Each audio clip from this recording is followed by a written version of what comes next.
Hey, a hearty hip hoo ha to all you bars and grills, and welcome to another Trippy Food live stream.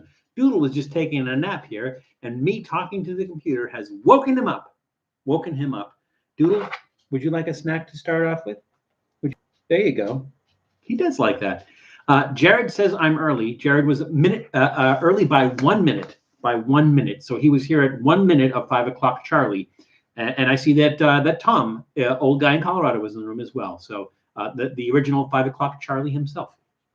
I hope you all have had a splendid week. And I know it don't thrill you. I hope it don't kill you. But welcome to the working week. So welcome back, everybody. It's starting to pick up now. That little number up there that means absolutely nothing says 4. Drew Holst has just entered the room. We have Drew. We have Sonic. Let's see who else we all love Meatloaf. Sonic, both the food stuff and the vocalist. Yeah, R.I.P. Meatloaf. Marvin Lee Ade. Somebody else died too. Who was it? I can't remember. But yeah, they're dropping like flies this year. The thing is, you stick around long enough, they're going to, right? I mean, we all have an expiration date. We just don't know what that is. Some of us do. Some of us do. The lucky ones, they know what their expiration date is. The rest of us got to live each day like it's a gift, which it is. Hey, Donna Lauderdale is in the room. And Miguel Rangel. It's starting to fill up now. It's a party. Doodle is wandering around. Oh, hi, Doodle. We will introduce Doodle back to the group afterwards. So one of the things that I said in my introduction, which was just random gobbledygook, was bars and grills. And so here for you guys, not all of you are as old as me. Maybe a couple. Oh, Louis Anderson, thank you, Tom. Not all of you are as old as me, but does anyone remember bars and grills? Like, what happened to bars and grills? Because I think, if I'm not mistaken, correct me if I'm wrong, but when Chili's first came out, it was called Chili's Bar and Grill. I think. I'm pretty sure. So I think all those places that Chili's was not your typical bar and grill, because typically a bar and grill was a relatively small place, mom and pop kind of place, where you mostly went there to drink, but they also served sandwiches and food and stuff like that. And that was typically what a bar and grill is. You don't hear the term bar and grill so much anymore. He's digging for something in his bed. You don't hear the term bar and grill so much anymore. So any of you out there, are there bars and grills in your neighborhood still? Are there still places in your neighborhood, or still places that you're aware of that still call themselves bar and grill? And some of them are creative, like what is it? The Habit. The Habit is a hamburger chain in Southern California, and they call themselves the Habit Burger and Grill, or the Habit Burger Grill. But that term, bar and grill, I think it's mostly dead. I don't know that a lot of places are still called bar and grill. I think even let's see. Tom says what? It was called bar and grill. What was called bar and grill? I'll have to head out in a bit, but see you some later with Cousin Cletus. Okay, Eli. Well, thank you for at least popping your head in. Tom, you are doing a live stream after this, correct? At 5 p.m. Pacific time. He says see you then, Eli. I guess he is. So that answered my question. Betty White, Bob Saget, Louis Anderson, Meatloaf, and Ronnie Spector should all be on a cruise ship to heaven. Uval should be the DJ and chef cooking on a cruise ship food. Well, Sonic, you're basically saying that I should be on a cruise ship to heaven as the chef. So what are you saying? Should I take that personally? Is that a threat? What does that mean, Sonic? You want to see me go on to a cruise to heaven? Is that what you want? No, that'd be a fun cruise, though. Sure would be a fun cruise. I'm sure there's some people we're forgetting in there too, but that's okay. Yeah, they're dropping like flies this year. Hey, I'm sorry, I neglected to mention that Janice Yamanaka has entered the room as well. So, it's not an official live stream until Janice is here, because though some of you are aware, some of you are not aware that Janice has not missed a single live stream since we started the very first one 15 years ago. No, it wasn't 15 years ago. I don't remember how long ago it was, but it seemed like a long time ago. It's over a year, I think. Pretty sure. Maybe somebody knows. Of course, I want you live. I'm your fan friend. Well, thank you, Sonic.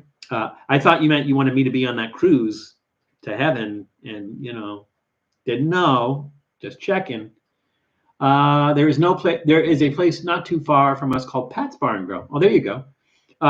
Is it you're just kind of like a neighborhood dive kind of place with some really decent greasy spoon diner kind of food, and and all the drinks you could possibly want, or at least many kinds of beer. What kind of place is that, Tom? No tropical island named Heaven. No, there is not. Well, we don't know that. We don't know that for certain. Maybe somebody who has access to Google can look that up. See if there's an island called Heaven. See where it is. My guess is it's going to be like Greenland, right? It's probably going to be like in the North Atlantic or just off the coast of Antarctica or something. And they're calling it Heaven, because they want people to go there. I'm guessing. But there's got to be a place called Heaven. Julie Couture has entered the room. Happy Saturday to you as well, Julie. Julie is in the room. There are a few places near us called Bar and Grill.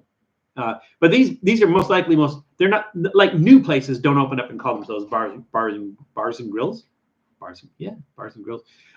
They would most likely be places that have been around for a very long time, I think, because that was like a big thing in maybe even before the 60s, but I remember the 60s and 70s. That was kind of like you see a lot of bars and grills, and then they just kind of went by the wayside. And they started renaming themselves as cafes or something along those lines. So, Pat's Lone Oakley Dive, crappy food. Yeah, well, it's about par for the course. I think people go there for the bar more than for the grill. I think. Don Henley sung Down on the Sunset Grill. There actually is a Sunset Grill, or there was a Sunset Grill. I don't know. Well, it used to be more of a dive. So next to Guitar Center in Hollywood, which is I think on Sunset, there was a place called the Sunset Grill. I think it might still be there. I don't know if that was the inspiration for the Don Henley song, but there was a place called Sunset Grill there, and it used to be really divey. But it looks like over the years they refurbished it and everything, and now it's like kind of uppity. But I don't know if that is the same Sunset Grill that was the inspiration for Don Henley. I don't know that, Sonic. Maybe somebody could look that up. See if that's the Sunset Grill on Sunset Boulevard in Hollywood, next to the Guitar Center. If that's the Sunset Grill that was the inspiration for the Don Henley song. Maybe he was out partying in Hollywood one night, out with the Hollywood vampires, hanging at the Troubadour, and then the sun was coming up, and he decided to go down to the Sunset Grill and get some breakfast, and just wrote about it. A lot of songs are written like that. Somebody's just sitting there at a breakfast counter with a hangover, and they're just kind of writing down what they see, and a song comes to them. So who knows? In Turkey, there's an island called Heaven. I wonder how heavenly it is, Tom. That's interesting. Maybe you got like a Google Earth and take a look at the island and see what it actually looks like. But there you go. There is an island called Heaven, and we don't know if cruise ships go there or not. But if they do, all aboard were dead men. What is today's adult beverage? I'm glad you asked, Miguel. Let's see. Should we start with that? So we have 5 snacks, right? So I want to do beverage, 2 or 3 snacks, then beverage, and then the rest of the snacks. I think in the past, I've kind of ended up with the beverages, and I really don't want to do that. So I want to start with a beverage. So I could start with our non-alcoholic beverage, or I can start with our adult beverage. What say ye?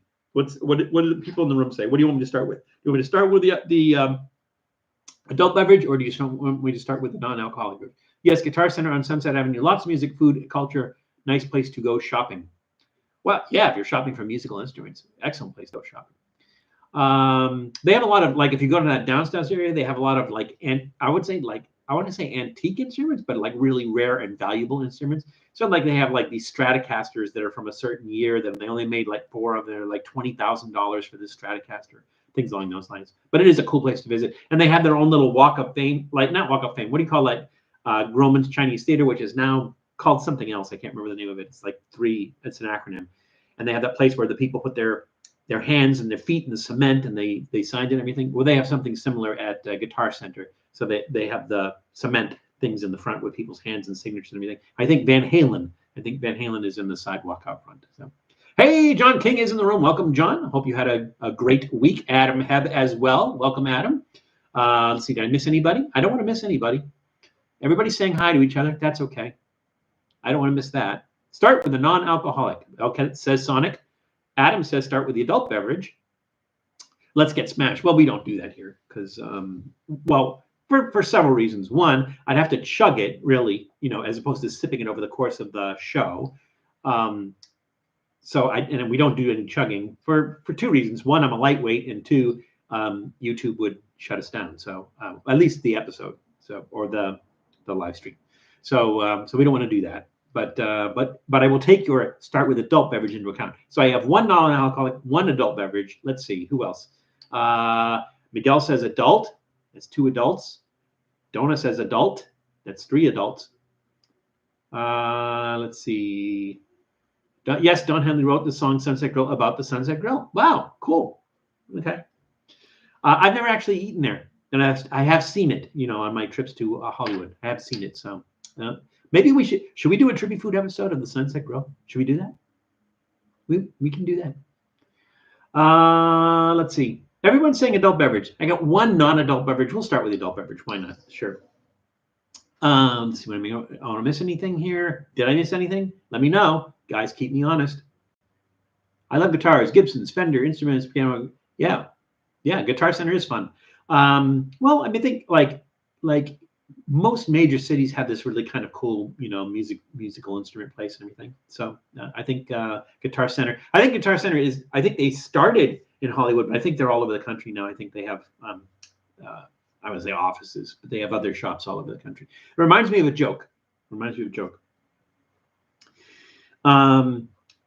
This woman was in court on charges of killing her husband with one of his guitars, and her lawyer went up to the judge and said, Your Honor, I think we should be a little bit lenient on her. And the judge said, first offender? And she said, no, first a Gibson, then she went to offender. Dun.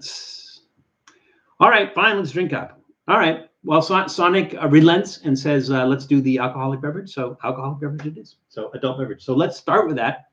And this is from Santa Monica Brew Works. This is citrus Witbier wheat ale with orange peel and coriander. Now, I have never had a Witbier before, but it's actually a thing. It's not like something they made up. It's actually Witbier is a thing.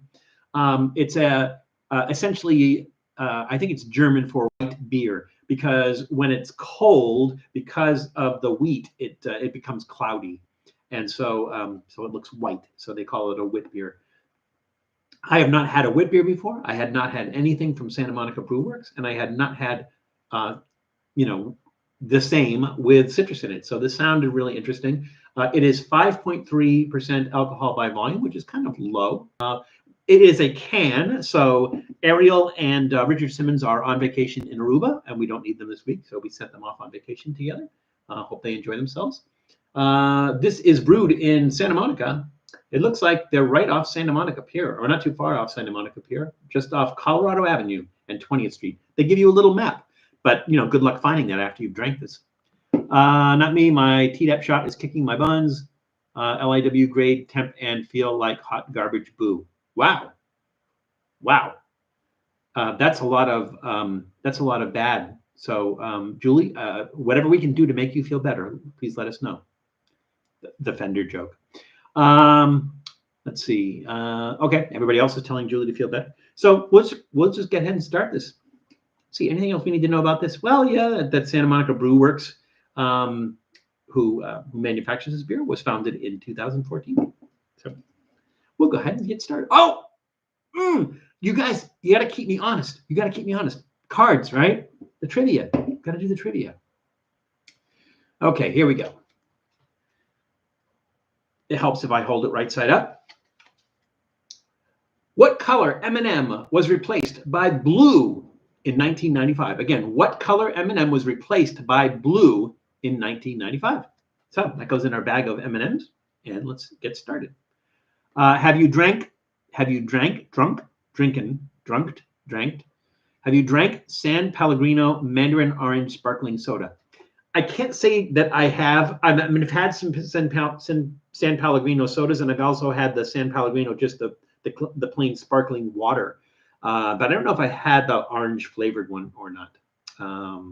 But we can try that. If you want, we'll get it for one of our live streams. I'm always up for suggestions. There we go. Ooh, it's starting to foam. And I'm going to be using our tornado glass. And I hate doing a pour from a can, but here goes. Julie, do I get points off just for you for pouring out of a can? Is it like immediate automatic points off?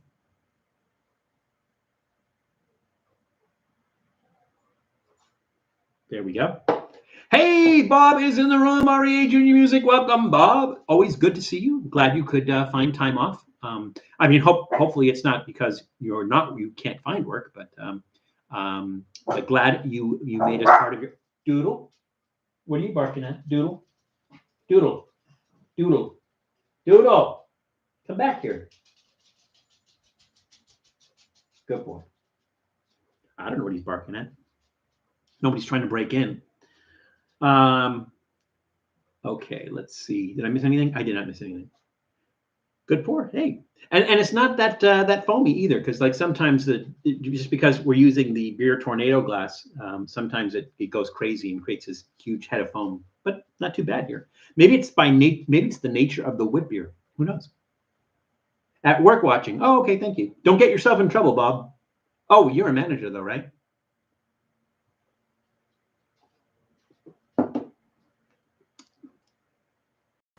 That's refreshing. Maybe a little bit sour. Maybe that's, I don't know if that's the nature of the wheat. I don't know what kind of citrus they use. If they even mention what kind of citrus they use. Let's see. We are Santa Monica's first and only craft brewery. That doesn't say anything. We brew California-inspired beers for those who live the beach-brewed lifestyle. Our bright and zesty Belgian-style wheat ale is brewed with a real orange peel and a hint of coriander. I'm not tasting the coriander. I am tasting the orange peel, though.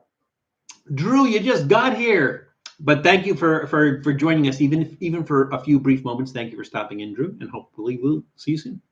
Is that no, Miguel? It's not an IPA. It's a Witbier. It doesn't even mention hops. It's a wheat ale. Let's see. Do they? I haven't even seen ingredients on here. Maybe if somebody, I don't know if they'll have ingredients on the website or not. They do. It's SantaMonicaBrewWorks.com. But it could be hops, but it's actually citrus in it. So I think the citrus is what actually causes the sourness. I don't think it's hops, which is what makes an IPA sour.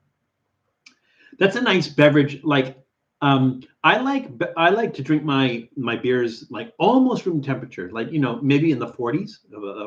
The beer, not the room temperature, maybe in the 40s or so. But this one is like really good chilled because it's kind of refreshing. It's cool and refreshing.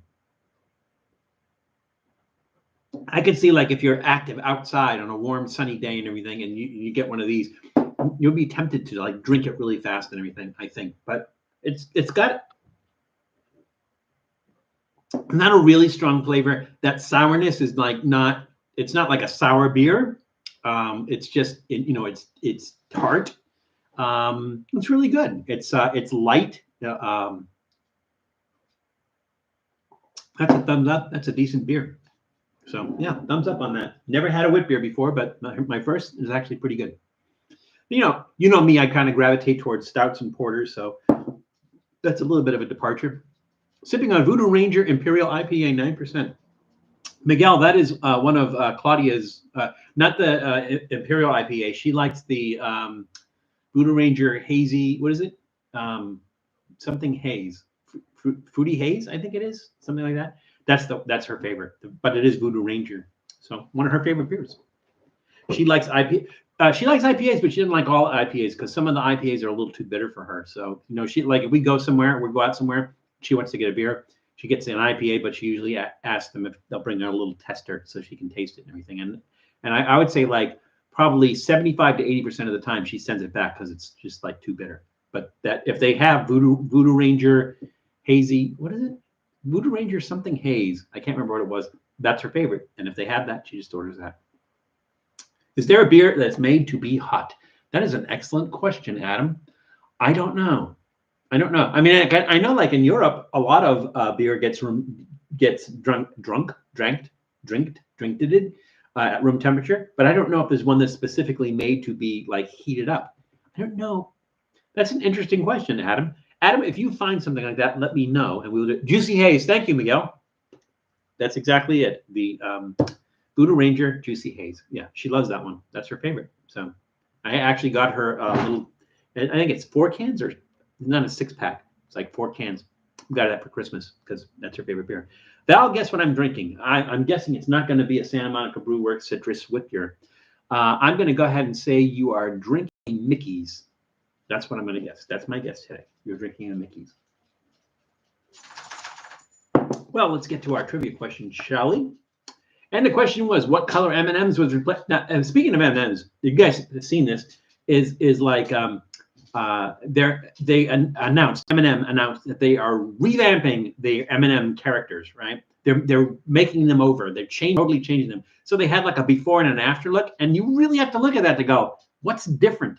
They look the same. You know, I was thinking they were going to change the way the characters look or something. They look exactly like I think like the green M&M, which is a female M&M. The green M&M doesn't have go-go boots anymore. Has sneakers now.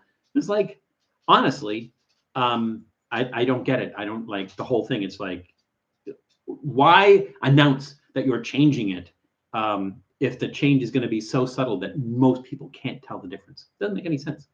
But it is what it is. The question was, what color M&Ms were replaced by blue in 1995? And let's see, the questions were, the answers were, Miguel says violet, Janice Yamanaka says tan, Donna Lutterdale says green. Let's see. Oh, did Tom say something? Oh, John King said green. Julie says brown. Tom says kumquat color. I was so mad. Yeah, because that one was kumquat flavored. So you would get like a kumquat flavored one in a bag, and you wouldn't know which one it was, and it was like a pleasant surprise when you bit into that and got that citrusy kumquat, taste. Okay, Julie said brown. We have brown. We have green. We have violet, tan, green, fluorescent orange, violet. I'm making that up. Violet. Okay, let's see. I'll be right with you, Doodle.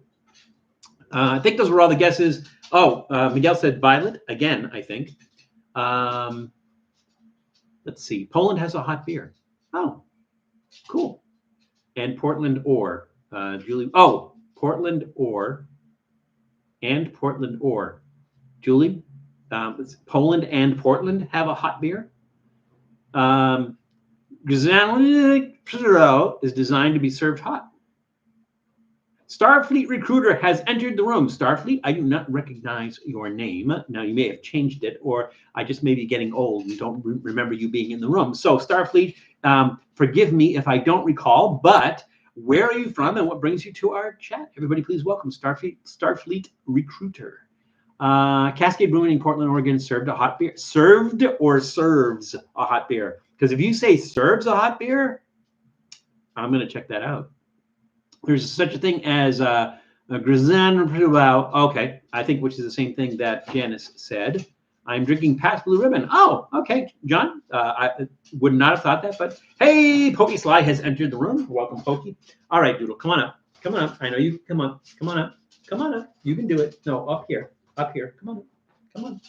I can pick you up. You go up that way, you're gonna smash your head. You're gonna smash your head. Come on up. Come on up. Come on. No. All right. It's Doodle, the Prince of Dogness, everybody. We got a new harness for him, but it didn't fit. It was too big, so back to the drawing board. Say hi, Doodle. He's blissfully unaware of what's going on over here. So hot beer is not good at all. You mean like beer that you left out in the car and it got hot and then drinking it? I would imagine that wouldn't be. But some beers are probably designed to be drunk hot. Oh, I didn't mention the color. I'm sorry. The color M&M is tan. Tan is the color. I'm not sure who got it right or who got it wrong. That was so long ago. I'm a little confused, so nobody gets any points on that one at all. Let's see. I'm drinking water. Oh, good choice, Pokey Slide. Everybody should drink water. Doodle, yeah, Doodle is he's just needy right now. I think he's trying to steal food. Matt Zion from Reckless Eating, for those who don't know, but most of you know. Matt came over here on Monday. I had the day off, and we filmed. I must have filmed like 10 things. It was just a craze fest. And at one point in time, we were doing the Dunkin' Caramel Macchiato cereal, And while I had the bowl in front of me, Doodle just like stuck his face in there and goes, "I want some of this." So I don't know, that it's probably not good for dogs. The sugar is not good for him. I don't know if it has caffeine in it. It's made with real coffee. That's probably not good for him. But you know, he is the dude. So usually the dude abides. He's doing that cute thing where he's sitting up like that right now. All righty, I'm drinking water too. Well, a lot of people are drinking water. Ben C has entered the room. Welcome, Ben. Drinking whiskey sour, but made with maple syrup instead of simple syrup. That sounds interesting, Ari. And I just say that sounds simple.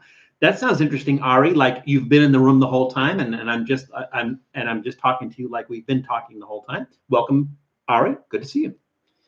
Let's see. Miguel, are you not familiar with Doodle? Was we like almost every week Doodle's popping his head in here. So but he is a cutie. He really is. I think it's a self-defense mechanism. So when he does something like really nutty and crazy and everything, you know, we don't get mad at him because he does that "I'm cute" thing. All righty, so there's our beverage. Thumbs up if I didn't mention that before. It's really good. I've never had one of these before. It's very unique, very cool and refreshing. It's not like the alcohol's not crazy, but it's only like a what did I say? 5.3. Yeah. Jared, when you make yourself a cup of coffee, what coffee do you favor? Like, you know, what's your favorite brand of coffee? You know, do you put milk and sugar in it? Do you put anything else in it, or just like straight black coffee? Do you do it strong like espresso? How do you like your coffee, Jared? Oh, Dad saw Boston cream donut Pop Tarts while shopping today. Had you seen those? We actually did those when Matt came over here. We did those. That comes out when? Hang on, I can tell you when that comes out. Let's see. I think it probably sometime in the next couple of weeks. We don't have that one posted yet, but yeah, Matt and I did that one. So, so yeah, check that one off the list. That will go good with Maggot cheese. Well, it's funny you say that, Pokey Sly. Like I'm wondering what would be a good beer to pair with Maggot cheese. So because it's a pecorino, it's a little bit sharp. The taste is a little bit sharp. So you want something that kind of maybe something a little bit sweet that kind of you know, takes away from the sharpness of that. That's an excellent question, though. What would you? I mean, typically, I would think because it's in Sardinia that there really wouldn't be a beer that would go with that. There would probably be a wine, and they would probably drink some sort of wine with that, wine and cheese, you know, that whole thing.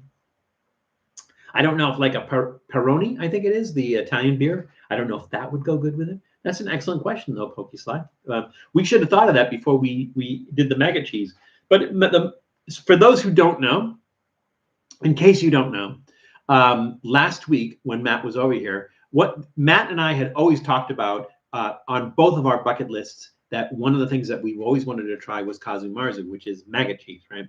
So the closest we've come is we went to the Disgusting Food Museum, and they had a display of Maggot cheese. So it was under like a bell jar, you know, glass kind of thing.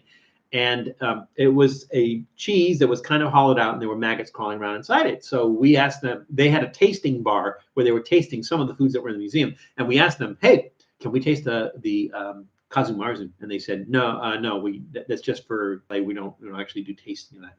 So, you know, strike one. Then there was the illegal chips. And the illegal Janice probably remembers this because we did the illegal chips with her in, we met her at, I can't remember the name of that mall. We went to the mall. We did film some episodes with her. This was just after Christmas, and we did the illegal chips, and they had the Kazumarzu one. And so you taste the cheese in it. But it's vegetarian, so there's no maggots in it. It doesn't impart any maggot taste. So that was 2. That's kind of close, but not close, but no cigar. So I decided, because Matt and I both wanted to try this, that I was going to surprise him when he came over, and I was going to make my own Maggot cheese. And so basically what I did was I went to this pet supply store, pet store, essentially, that they specialize in reptiles. And so they have, well, I was going to get mealworms, which they sell, live mealworms, which they sell for food for reptiles. And so I told him what I wanted to do. I said, are these okay for human consumption? You know, like I told him how I wanted to do it. said, would that be okay for human consumption? He says, yeah, they're raised. They're, you know, we raised them here.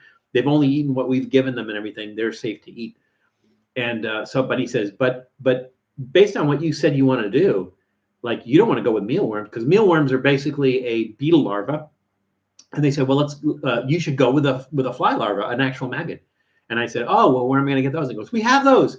So he sold them to me. I made it ahead of time. And the thing is, the reaction I got from Matt wasn't exactly what I was hoping for from Matt, but it was fun nonetheless. I don't think, you know, he's permanently scarred by it and everything. So if you guys haven't seen that episode came out Wednesday. So this past Wednesday. So it's up. Check it out. Kazumarzu maggot cheese. We made our own, which is probably the closest we're ever going to get, unless we take a plane trip to Sardinia. It's probably as close as we're going to get. But it was fun. It was interesting. Check it out if you have not checked it out. All right. Let's see. Janice said she had the Boston cream pie. Janice, your episode just came out today, I think, didn't it? I think Janice covered the Boston cream donut Pop-Tarts, which just came up. I don't know why they call it Boston cream pie, because I think they even, like if you go to a donut shop and you get it, I think they call it Boston cream pie donuts, because that's the thing. It started out as a pie, but now it's, you know, a donut. So let's see. What about the Eggo Pop-Tarts? Oh, Miguel. Yes. So Julie's got you covered. Julie's telling you that Julie is actually going to be filming an episode for Trippy Food. She's going to do the Eggo Pop-Tart. The Eggo Pop-Tarts. So you should see that up shortly. Julie covering the Eggo Pop-Tarts. No spoilers, but as we say, you always got to try it and give us your opinion and let us know. Exactly. There you go. I like how Matt called the 99-cent store version of Kazumarzu. I like that too because they were not cheap. Pecorino Romano is an expensive cheese. So like for the small piece that I got, probably maybe $5 or $6 for that small piece of cheese. And then the maggots were like $10. So not cheap, not cheap. Probably cheaper than actual Kazumarzu though, Janice. Hey, Steve Russell has just entered the room. Welcome, Steve. Glad you could join us today. Okay, so let's start into our first snack. So it means we read. And Doodle's just chilling there. So we'll bring him back up a little bit later. Okay, the question is, what? Let me try that in English. I haven't had that much beer. What sweet treat is made by whipping sugar, water, and gelatin, and then coating it with cornstarch? Again, what sweet treat is made by whipping sugar, water, and gelatin, and then coating it with cornstarch? That goes here. And let's see. Let's start with a mellow, and then work into our. We got chili lime, we got jalapeno, got barbecue, and we'll start with this one. So this is pineapple cake, and this pineapple cake. Let's see. The pineapple cake is from Nice Choice. Nice Choice is the company. They're manufactured by Hong Fu Foods. They have been since 1971, and they are in Taoyuan City, Taiwan. So they look like a cross between little biscuits and Fig Newtons. My review came out today, the Boston cream pie. Yeah, I have not seen that yet, but I did see that it went up.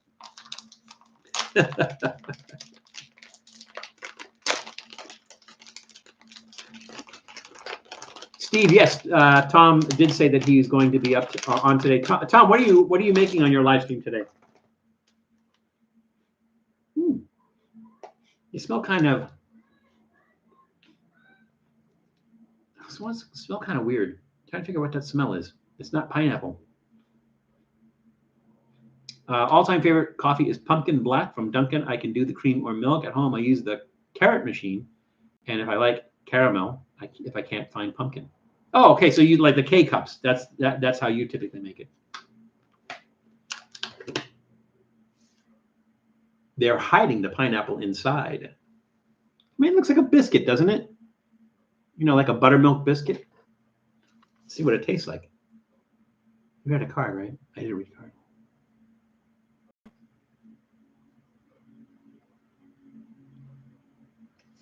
It's like a pineapple jelly.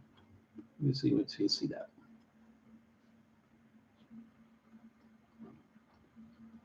Oh, so it's like a pineapple jelly.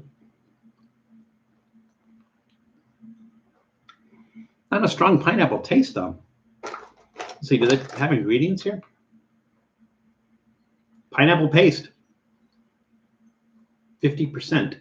50% pine. Oh, because it's the pineapple paste has pineapple and winter melon. Who puts winter melon in something called pineapple? No wonder it doesn't taste like pineapple. It's a pineapple paste is made. It's 50% pineapple paste, which is made from winter melon, maltose, sugar, pineapple, and artificial flavor. They're putting pineapple and winter melon in it. Why do they need artificial flavor? It doesn't make any sense. Wheat flour, soybean, coconut oil, androgeneous milk fat, milk powder, potato starch. This product contains wheat, milk, soy, tree nuts, may contain mango, sesame, and sulfites, even though they're not on the ingredients. I don't know.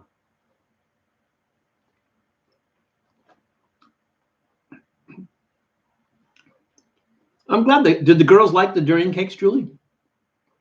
I remember we did durian ice cream with them. And I think I'm trying to remember, they liked the ice cream, but they didn't like the durian wafers, if I'm not mistaken. Cousin Cletus, what is Cousin Cletus doing, Tom? What is Cletus making tonight? I don't know. The problem is that the outside, the coating of it, like I kind of wish it was like a Fig Newton. This is kind of dry. And then the coconut filling, the pineapple filling inside, you get some of the pineapple taste, but some of those other flavors kind of take away from the pineapple taste a little bit. So I'm kind of on the fence about it. It's not terrible. Welcome, Jessica. Yes, no, you're fine. We're on for another hour and a half. So you're good, Jessica. Welcome. Glad you could join us. I don't know. Thumbs in the middle on that one, I think. They're not horrible. They're not terrible, but, you know, I expected it to taste like a pineapple cake, and it does not. So thumbs in the middle. They're not bad. All right, let's go back to our question. And our question was, what sweet treat is made by whipping sugar, water, and gelatin and then coating with cornstarch? So let's go back, scroll back up. Janice Yamanaka says marshmallow. Julie says marshmallow. Tom says kumquat tots. That's always the correct answer. Anything containing kumquats is always the correct answer. Miguel says marshmallows. Bob, RAA Junior Music, says fluffernutter. Let's see. Any other ones? John King says cream cheese. I think he was maybe I don't know if that was an answer to the question or that was in regards to something else. John, maybe you can help me out. Okay, so the correct answer is in fact marshmallow. Everybody got it correct. Everybody gets 200 points. So I'm feeling actually generous today. And Tom's got to make up for the fact that he lost all his points, and he needs to make that up so he can get his canoe. So Tom, you get 300 points because your answer contained the word kumquat. So you get 300 points. What is for the food snacks today? Well, I'm glad you asked, Jessica, because we just started into our first one. We actually started into our beer, which is Santa Monica Brew Works Citrus Witbier, bringing everybody up to speed if you just came in. Santa Monica Brew Works Citrus Witbier. And that's a mighty fine brew. And what did I do with the package? Oh, here. Again, nice choice pineapple cake, product of Taiwan. It's okay. So that's all. That's as far as we got, Jessica. So you're good. We got another hour and a half to go and 4 more snacks. So, Doodle, you cannot have a pineapple cake. I have no idea what's in that. We don't want you to get sick. All right. So let's see. Let's go with the barbecue chips. I think because no. I'm sorry. We'll go with these. All right. So question first, and then we'll hit on that. So, here's an interesting. I'm trying to do more travel stuff, on our live stream. I know we can't travel on our live stream, but we can talk about travel more on our live stream. So let's do that. So this is a travel question, and the question is, what is the oldest castle in continuous use? And it's a travel question because you can visit this castle. So what is the oldest castle in continuous use? So that goes here in our thing of castles. And we are going to do Mayasi roasted coated peanut with salted egg flavor. Salted egg flavor, roasted coated peanut. And it looks like that hamster has stuck a bunch of those into his face. So that, let's see, these are made in Sidoarjo, Indonesia. They're in an Indonesian snack.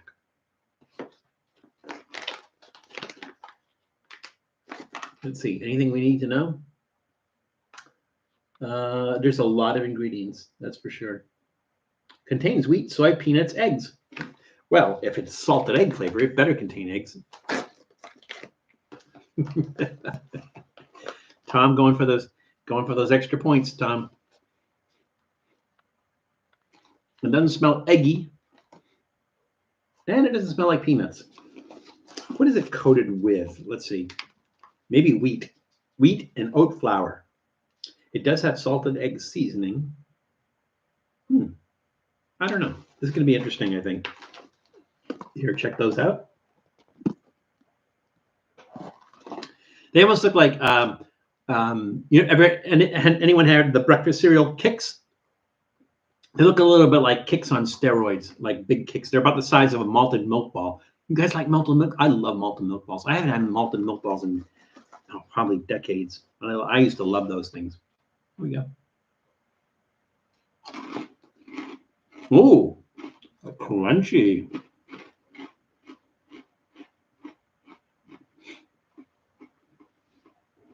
Jessica, there really isn't any wrong answers. This is just a game, and even though we give out points, we don't keep track of them. You could tell me you've got 1,000,000 points already. I wouldn't know. And since you really can't collect any prizes, except for our canoe, it's a Trippy food canoe. Trippy food canoe and Tyler too. For you historians out there, or history buffs.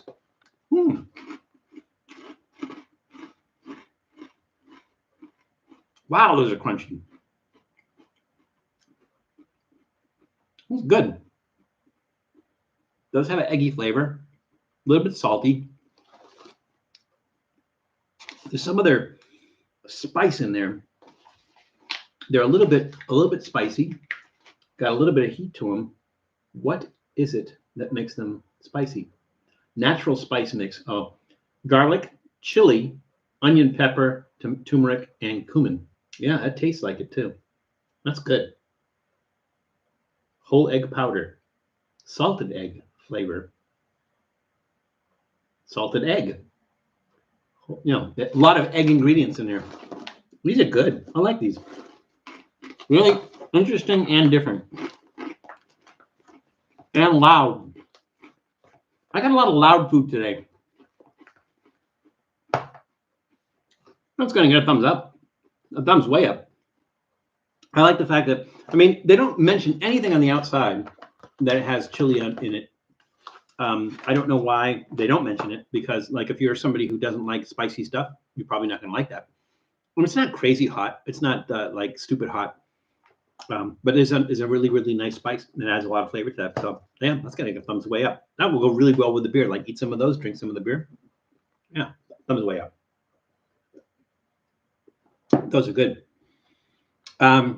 Yeah, so Jessica, that's your guess. Throw it out there. It's always, there's never really an incorrect answer, as you've seen by the word kumquat. Tower of London. Okay. So our question was, let's go back to our question. Our question was, what is the oldest castle in continuous use? So that's the key thing, in continuous use. So from the time they built it to today, it's been in continuous use. Castles that are older than this one, but are not in continuous use. A lot of the older ones aren't even complete. There's just the shell of the castle is left. So let's see what some of the answers or some of the guesses were. Weren't a lot of guesses. Julie said White Castle. Oh, that's funny. Well, in a sense, it is. Tom says what in the UK? See, automatic 200 points. Janice Yamanak says Windsor Castle. Miguel Rangel says Windsor Castle. Bob says Tower of London. And Jessica says Sleeping Beauty Castle. We'll take it. The correct answer is, in fact, Sleeping Beauty Castle. No, it's not. But I just kind of wanted to give you that one, or at least make you feel good about throwing that one out there because it's fun. It's a fun answer. I like that answer.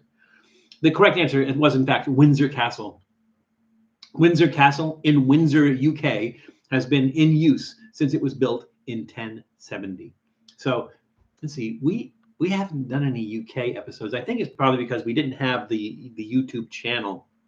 I want to say, I have to go back and check. I think if you look at our blog, we might have some UK stuff on our blog. So we have done a lot of stuff in the UK, but I don't think we've never done any Trippy Food episodes in the UK. But we haven't been back to the UK since 2009. So I think we're due for a return trip. Our friend Sharon, who lives in Liverpool, let me go out there and visit her again. Liverpool's an awesome place. I don't know if anybody, Bob, I know you've been to London. I don't know that you ever got out to Liverpool, but Liverpool's just like an awesome, it's one of my favorite places to visit, Liverpool. I got to get back out there. 2009, way too long. So it's like, what, 12 years? 13 years. So everybody, I'm in a good mood today. I'm feeling generous. Everybody give yourself 100 points, except for Bob. Except for Tom. Tom, you give yourself 200 points. I want you to have that canoe, man. Is he your only dog, or did you have any other pets? I have 3 cats, 1 guinea pig, and 1 hamster. Jessica, I have some bad news for you. You are not going to want to watch our Cooey episode. No, we only have Doodle. So, it's a small apartment. It's really not fair to have a bunch of, but a cat's okay because cats never go out anyways. Or they can get in trouble if they go out, get eaten by coyotes and stuff like that. So yeah, Doodle's our only pet. We did have a dog before Doodle. That was Rex, and he died. What year was that? 2000. I want to say 2018. Rex died in 2018. We had him for 13 years. So he was like, I think maybe part Chihuahua, maybe part something else. But yeah, we had him for 13 years. And then we got Doodle as a rescue during COVID. So the local shelter needed people to foster dogs, and we said we'll take one.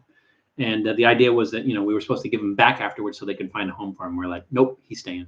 He loves it here. We love him having him here. He's staying. So Doodle's our only pet. Didn't get to Liverpool, unfortunately. Well, it's never too late, Bob. That needs to be a bucket list item for you because Liverpool is awesome. Let's see. Yep. Okay. So we're there. Let's see. We did 1, 2 snacks. We got 3 left. Should we do our other beverage now, or do another snack and then do our beverage? I'm gonna leave it to you guys. I'm flexible. Home of the Beatles. Yes, it is Beatles. Speaking of that, Bob, did you watch that? What is it? Get Back on Disney Plus. Have you watched that yet? It's for those who have not watched it. I've watched it. It's I think it's like 7 or 8 hours. They split it up over 3 episodes, and each episode is maybe like 2.5 hours long. I would say that there are some fascinating parts of it. There are some eye-opening things. There are things that I never realized watching that, or watching the original Let It Be movie. But it did drag in a lot of places. A lot like you have to be a hardcore Beatles fan to watch that whole thing, because in a lot of places it just one scene where I think John and Paul are working out a song, and Ringo's just sitting behind the drums, and they're just focusing on Ringo like sleeping behind the drums, and it's like, dude, if you're not going to put background music in here or something, at least pick this thing up. But it's kind of good to see all the raw footage and everything. It's just really, really long. It drags on a little bit because a lot of stuff was just like, a lot of times they're just noodling. They're just coming up with ideas, and they're just playing some chords and stuff like that. Fascinating movie though. It's just, you kind of have to sit through the whole thing to just pick those little things out, and it's very long, but definitely worth it, especially if you're a Beatles fan. So I don't know if you'd seen that, Bob. Just asking. Beverage. Let's see. Snack, beverage. Oh, I mean snack. Okay, so that's 3 for snack. Let's do a snack. All right, we are going to do the Jack and Jill Piattos. So let's read a question first. Durian mooncakes. What about them, John? What meat is sometimes referred to as tree chicken? Again, the question, what meat is sometimes referred to as tree chicken? So we're going to put this up here in the tree. Oops. And we're going to start into our snack, which is Jack and Jill Piattos. And Jack and Jill is a product of the Philippines. So they're barbecue flavored Piattos. It has the California Proposition 65 warning on it, which means we're probably going to get cancer by handling the bag or eating the food. Let's see. It's potatoes. They're potato chips, barbecue flavored potato chips. So let's see what makes Filipino barbecued potato chips different than Lay's barbecue potato chips. John, durian mooncakes, what about them? You threw that out there. Ooh, these are weird. So these are not potato chips. They're not like chopped potatoes and fried. They are like, it's potatoes chopped up and formed into shapes. So they're like kind of little geometric shapes. Here, let me show you that. Maybe you can see that. You can see they're kind of, what would that shape be? 1, 2, 3, 4, 5, 6 sides. It's a septagon, maybe. Is that what you would call that? No, sextagon. Sextagon? Is that right? Come on, math majors. What do you call that? What do you call a 6-sided shape? Looks like a TIE fighter. Well, I got to put 2 of them here. Let's do this. This will be fun. Got a roast coated peanut.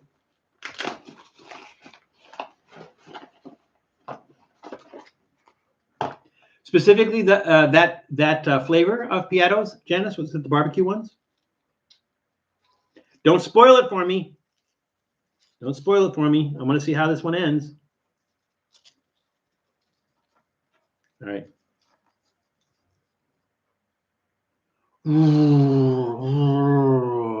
It's Darth Vader's ship. It's a TIE fighter.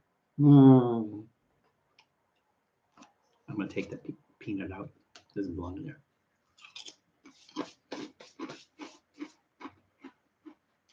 That's interesting. The texture is really interesting. It does not have the texture of a potato chip. It almost has a creamy texture, which is really weird. Did they put anything like milk or something in here? Let's see. Artificial beef. You gotta love that. At least they try, right? At least they try. Beetroot, paprika, lactose, milk. That's what I'm tasting. Milk. There's milk in here. Interesting.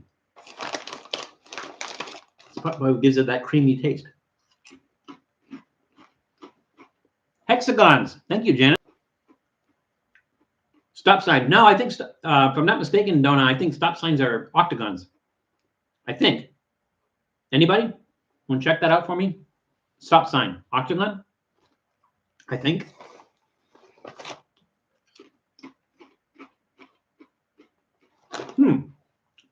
These are really interesting. The thing is, they put artificial beef flavor in it.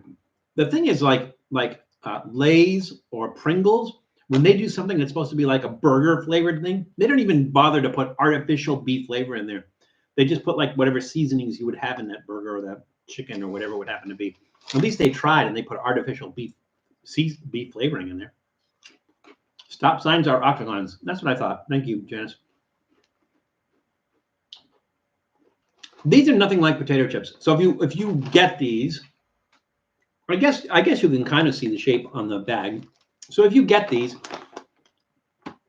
and you're thinking they're going to taste like potato chips, they don't. But that's not a bad thing. Now also,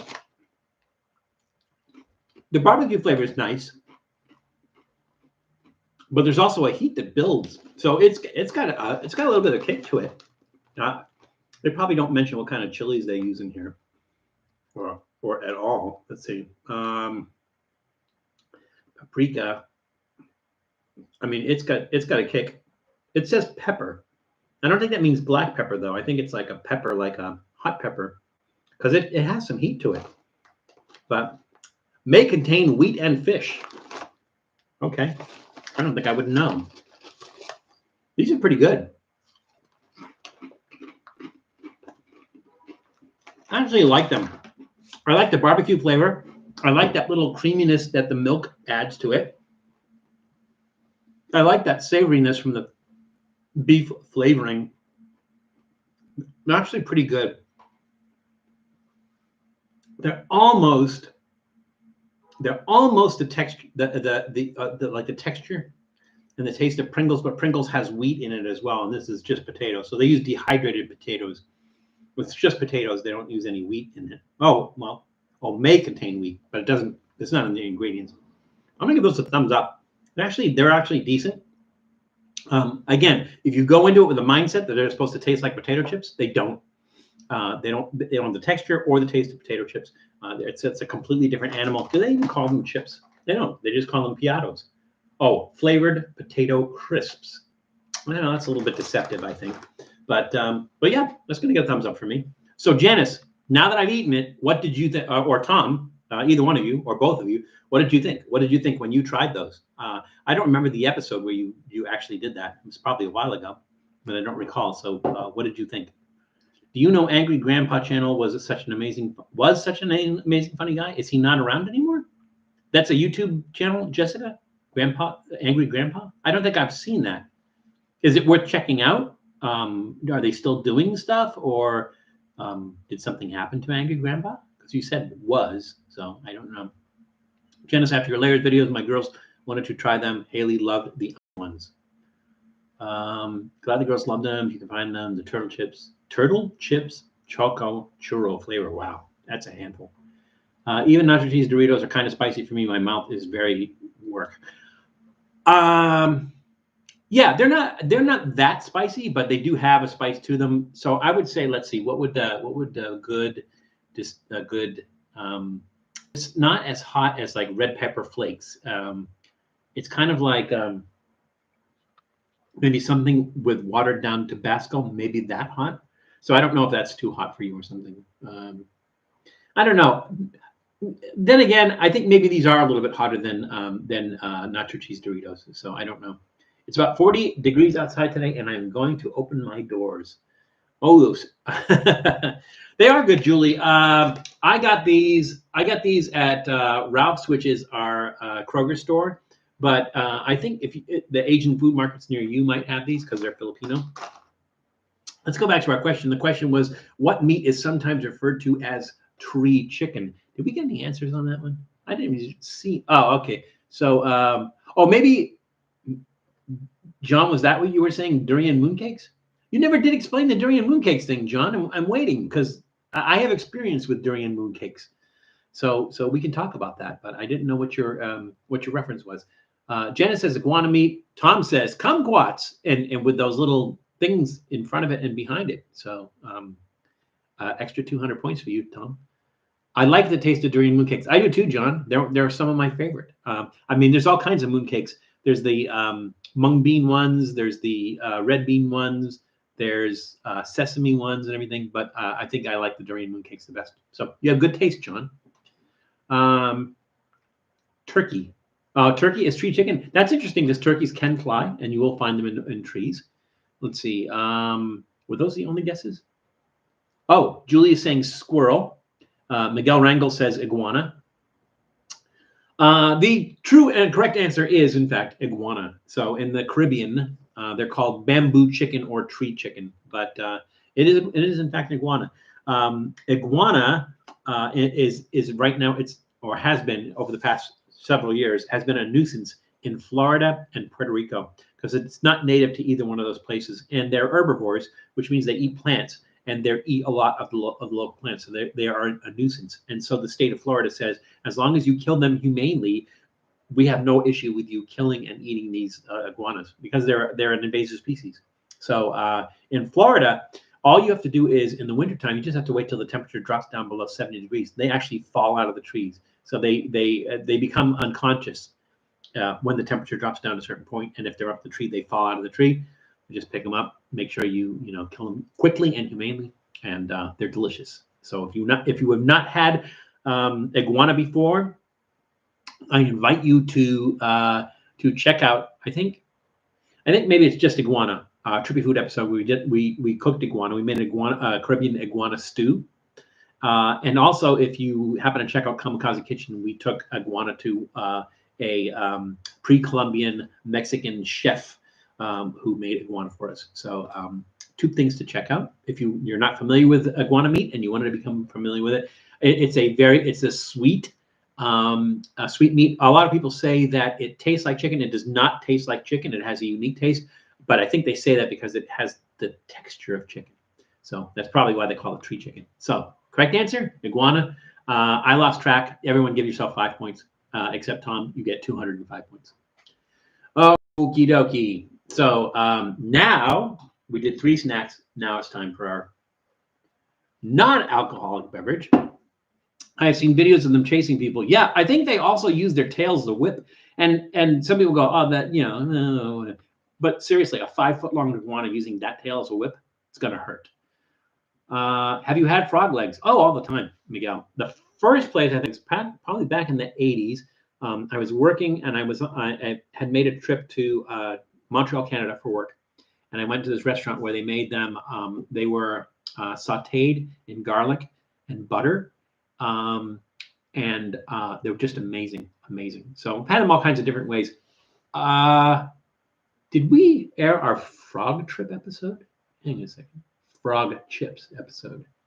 So I think, if I'm not mistaken, Sonic was the one that suggested frog chips, if I'm not mistaken. Said, oh, why don't you do frog chips? Ha, ha, ha, ha. And we go like, okay, we will. I'm looking at our list here. Hang on one second. I'm pretty sure that's aired. It has aired, and it aired when? Yes, it was suggested by Sonic Jet, and it aired on March of 2021. So go back to last year, March 2021. We actually have frog chips. We made frog chips. So, but we made them from frog legs. So that kind of answers your question. Yes. Well, had frog legs, love them. We like the Piattos. Yeah, I do too. They're really good. Yeah. I mean, really unique flavor. Again, your head goes to chips. The flavor is like nothing like potato chips, but really, really good. Can you eat the tail? It is tough as heck. Funny you mentioned that, Julie. Julie, so you go back and watch. Let's see. Now I got to find that. Hang on a second. I can.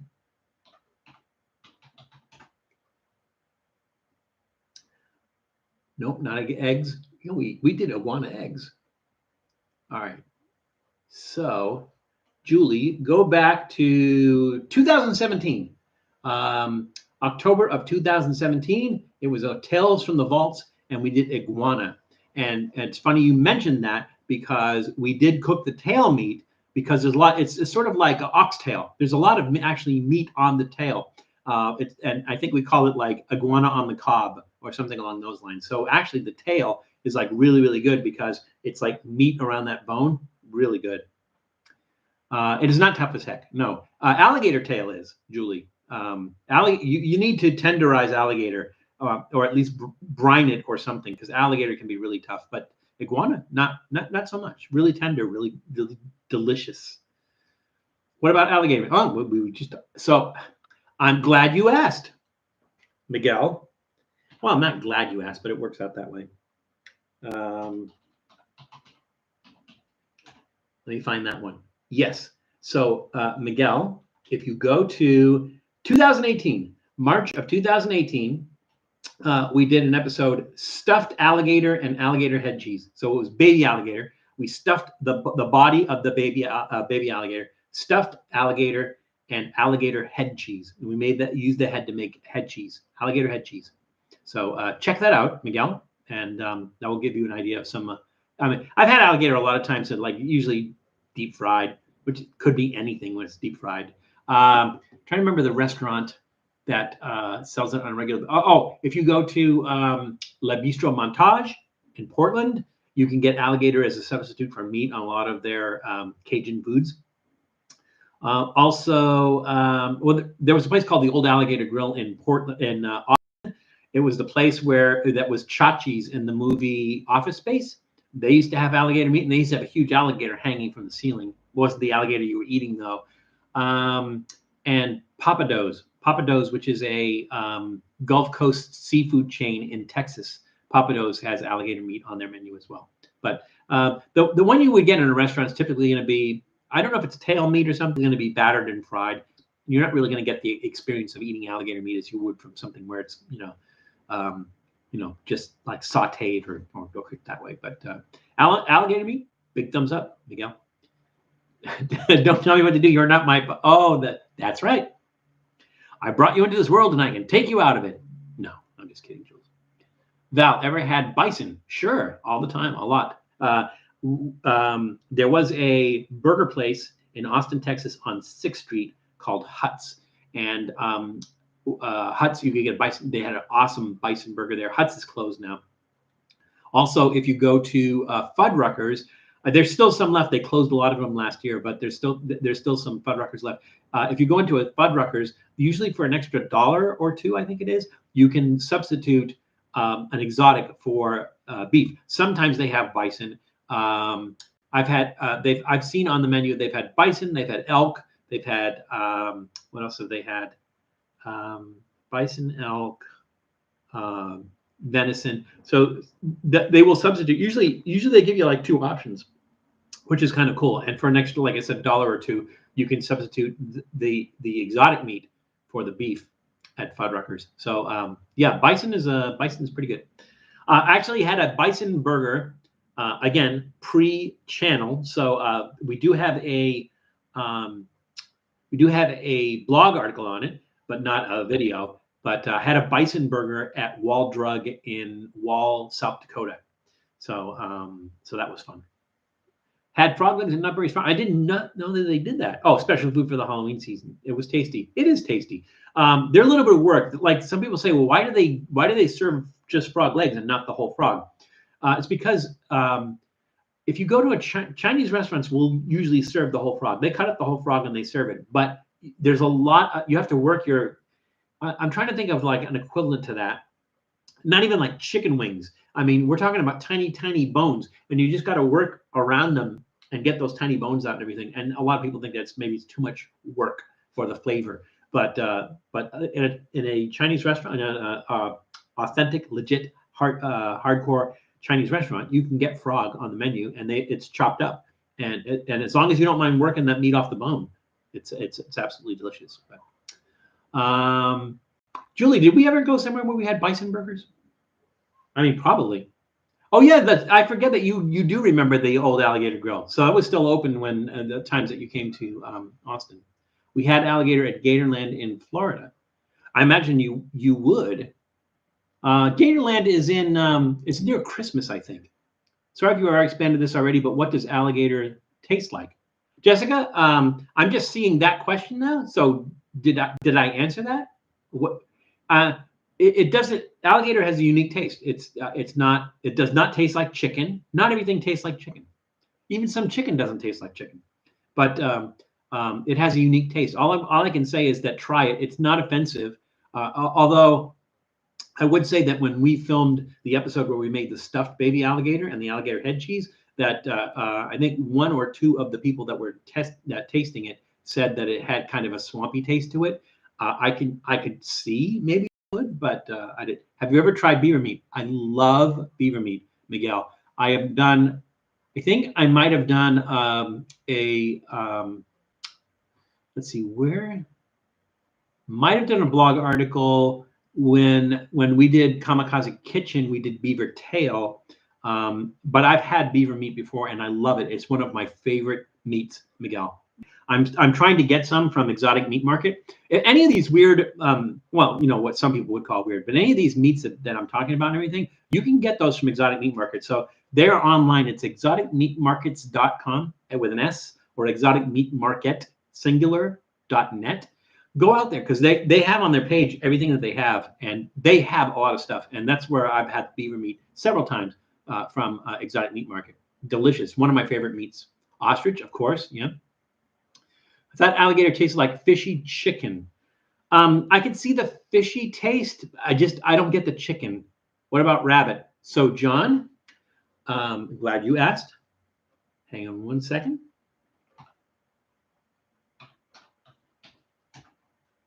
John, go back and watch you can do a search for these, by the way. So if you go to our YouTube channel at the top, you can search through our videos.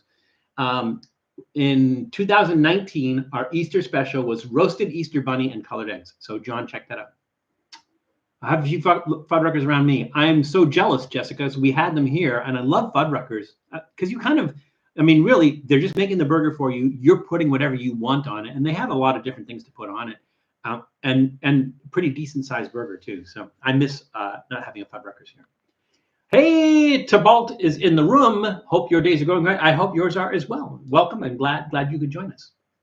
Ostrich burgers usually are great. Julie, I think that was one of the other ones that they had at Fuddruckers was you could substitute. They didn't have the same thing all the time. It's like every once in a while they would have a different one that you could do. Always wanted to try alligators, but don't be nervous, Jessica. It's just another meat. That's all it is. It's just another meat. Tell yourself that because it's true. It's just another meat. Stanley's Country Ranch in Peabody has. I did say Peabody, not Peabody. Stanley's Country Ranch in Peabody has gator fritters that are awesome. Oh, that sounds good. But the thing is, fritters are battered and fried. I'm sure it's really good, but it just kind of hides the taste a little bit. I think they're a great way to try. Oh yeah, a good entry level for gator. You're absolutely right, Jules. Let's see. Am I caught up? What about coyote meat? I'm glad you asked, Miguel. Where was that one? That was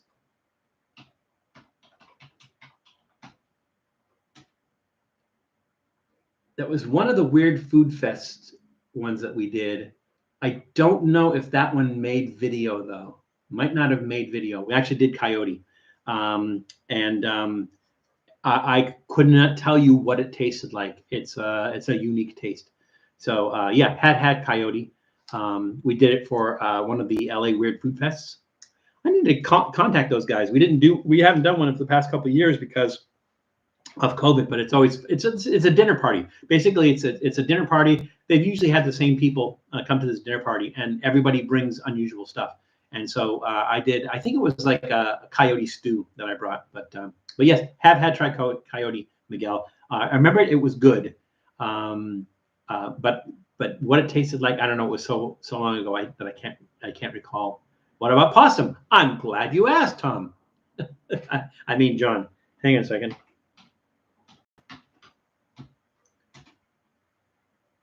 No, what is that? Oh, I see what I did. Yes. So, John, Tales from the Vaults in 2020, March of last year, March of 2021, Tales from the Vault, possum stew. So check that one out, John. Yes, have had opossum. Not possum, opossum, two different animals. Opossum is the only North American marsupial. Sounds like you need to come here for a trip and go to Fuddruckers. I guess so. Where is here, Jessica? Let's see. Okay, everybody's talking. Everybody's good. All right. So let's see. Oh, we were going to do our beverage. That seemed like so long ago. All right. So let's read a card. And the question is, what is used to make carmine coloring? It's a food coloring. It's a red food coloring. What is used to make carmine coloring? So that goes in our coloring book over there. And let's prepare to open this. This is, hang on one second. This is Guyakí Organic Yerba Mate Orange Exuberance. So Yerba Mate is it's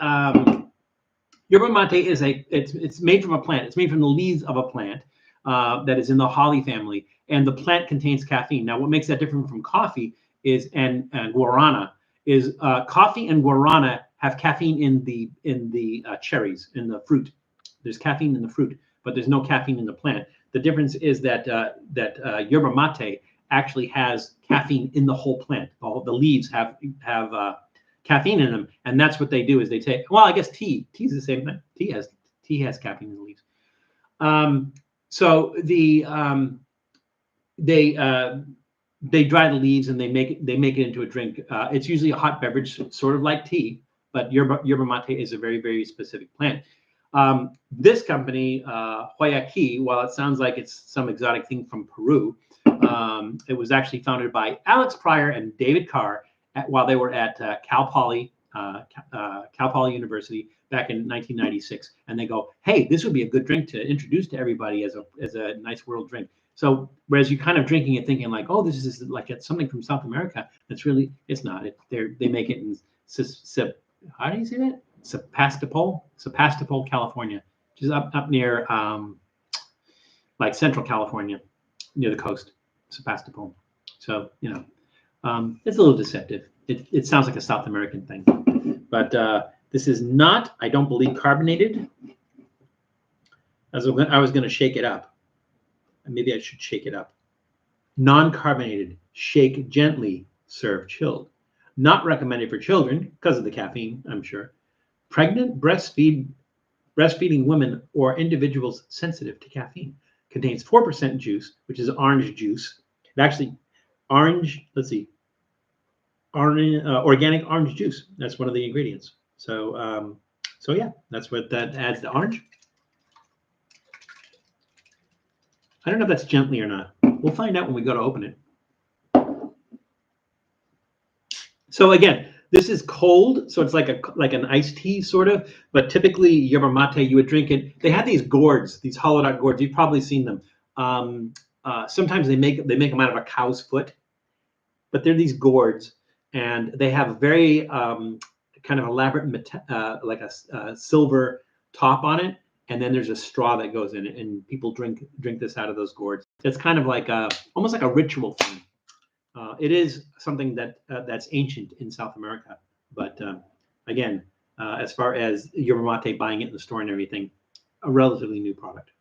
Oh, I don't have to be gentle about that. I don't think. Ooh, that's thick. But it's sort of like you would picture an iced tea. Now it's got an orange color, obviously from the orange juice. I don't know typically what that color would be. A little bit muddy. It's okay. Oh, it has a nice smell. A fruity smell. Maybe that's from the orange as well. Oh, that's right, Jessica. Melrose. I believe there's one in the Jordan IMAX Theater furniture. Oh, really? I need to check that out. Maybe that's worth it. I think a Trippy Food episode is going to that Jordan. I'm not the theater itself, but the whole Jordan's furniture thing. I think that's probably. I think last time I was there, Julie and I were going to go. We just didn't have time. So next time I go out there, we'll have to do an episode at Jordan's Furniture, and we'll stop at Fuddruckers. Why not? Hey, Colin Collins is in the room. Welcome, Colin. Welcome back. Good to see you again. Glad you could join us. Jared, I did acknowledge you, right? It's so weird. I'm expecting this to be carbonated, and it's not. I don't know why I'm expecting it to be. The orange definitely adds some citrusiness, whatever. It definitely tastes like a tea. It's super sweet though. I think they use sugar in it. They put sugar in it. Organic cane sugar. Yeah, they do put sugar in it, so it's kind of sweet. I kind of wish it wasn't sweet. Like I would kind of wish they did an unsweetened version of that, because the sugar kind of takes away from the flavor, as far as I know. It's pretty good. You can taste the yerba mate underneath the orange, but the orange comes in first. That's what you taste. You just get a mouthful of that orange. Jessica, the question is not whether I would do a collab with Gordon Ramsay. The question is, would Gordon Ramsay do a collab with me? So that's the question. I would do a collab. I can't think of anybody I would not do a collab with. And the thing is, like most people would say, well, like I wouldn't cook anything for Gordon Ramsay unless someone yelling at me and calling me you idiot, you stupid, like you stupid cow. But I have seen Gordon Ramsay as a matter of fact, the Maggot cheese. I have seen. I don't know what show it was on, but it was Gordon Ramsay eating Maggot cheese. That was fun. That was fun to watch. Just the look on his face while he's eating the Maggot cheese. That was fun. So yeah, I would do what who I would love to. I'm going to let you guess. I'm going to let you guys guess who I would love to do a a collab with. Who I would love, and we're talking about celebrity. We're not talking about like other YouTubers. I would. There's other YouTubers out there I have not done collabs with, but I would love to do a collab with. There's some that I'm a little hesitant to do collab with because, like for instance, Joey's World Tour. I would be hesitant. I would do it, but I would be hesitant to do it because his personality is so over the top that I just feel it would be awkward. It would be a little bit awkward because I would be like kind of. I mean, you know, I don't have that. He's just like over the top on all the time. I would do one with him. I just think it would be a little bit awkward. I think awkward looking with me talking like me and him talking like his persona, his YouTube persona. I have seen him out of that persona, so I know that's a persona that he puts on. But again, it would be a little bit over the top. Still, I would do it. But still, guess who I would love to do a collab with. The guy from Bar Rescue. Who is the guy from Bar Rescue?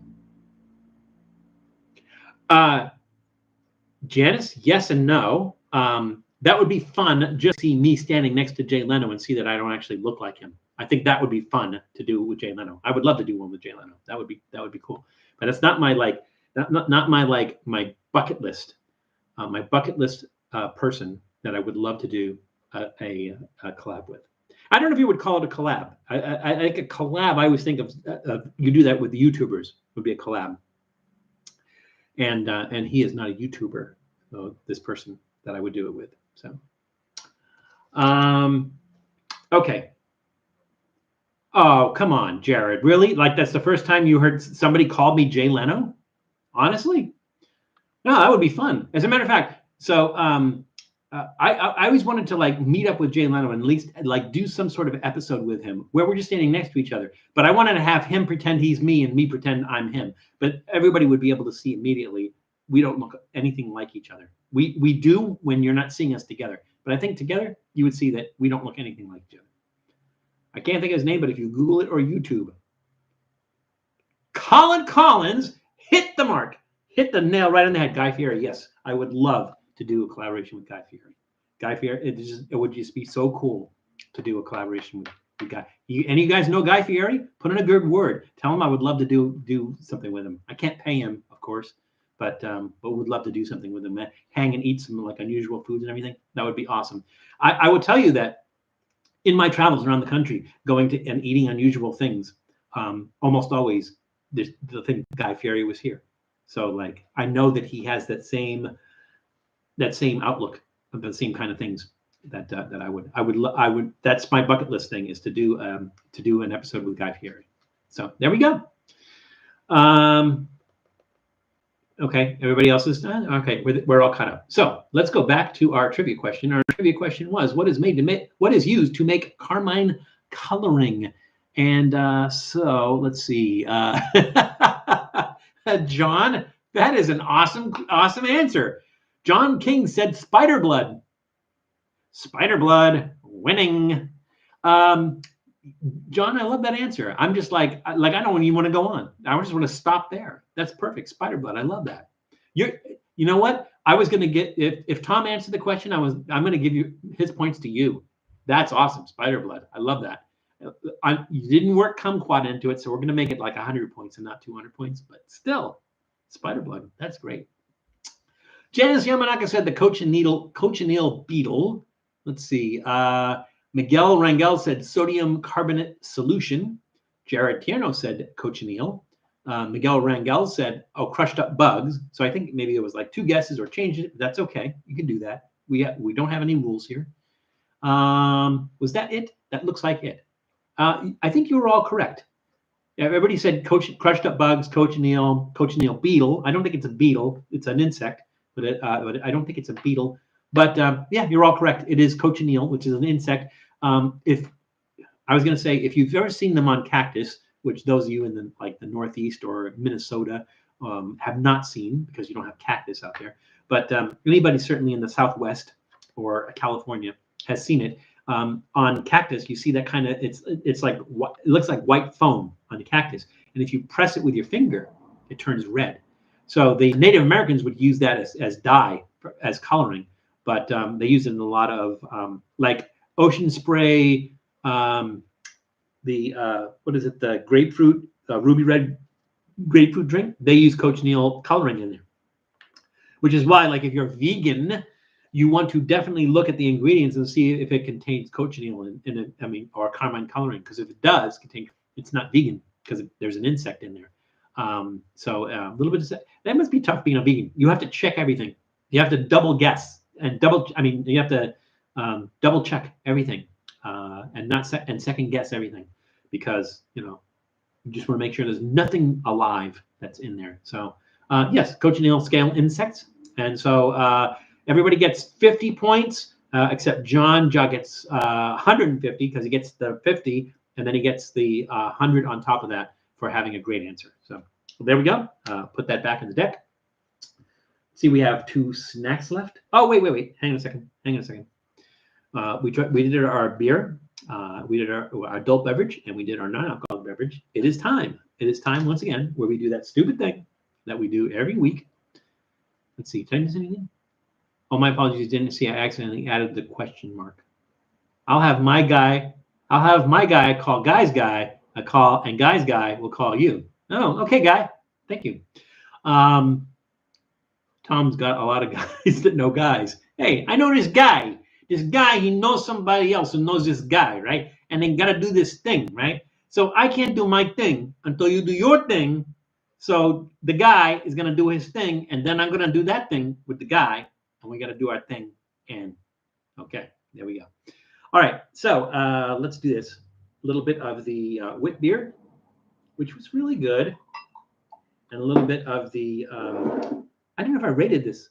I'm going to say thumbs up, but I just kind of, I want it to be a little bit different, not so sugary, and not so much orange, so that you taste, like I think they need to do an unsweetened one. Maybe they do. Maybe I just didn't look hard enough. But I wanted to do the orange one because the orange one is unusual, the one with the orange flavor. Usually it's just, yerba mate, just yerba mate flavor. Cheers.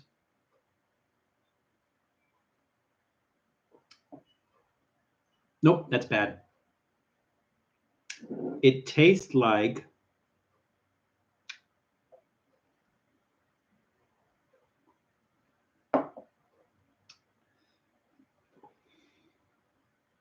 it's bad. It reduces the actual flavor of the Witbier to just beer flavored, and the blend of the orange and the yerba mate, it doesn't blend with the beer. It tastes like you made a drink like a fruity fresh drink a week ago, and you left it out, and then you decided to drink it a week later, and it's kind of gone like all bad and flat and stuff like that. It's not good. That's a thumbs down.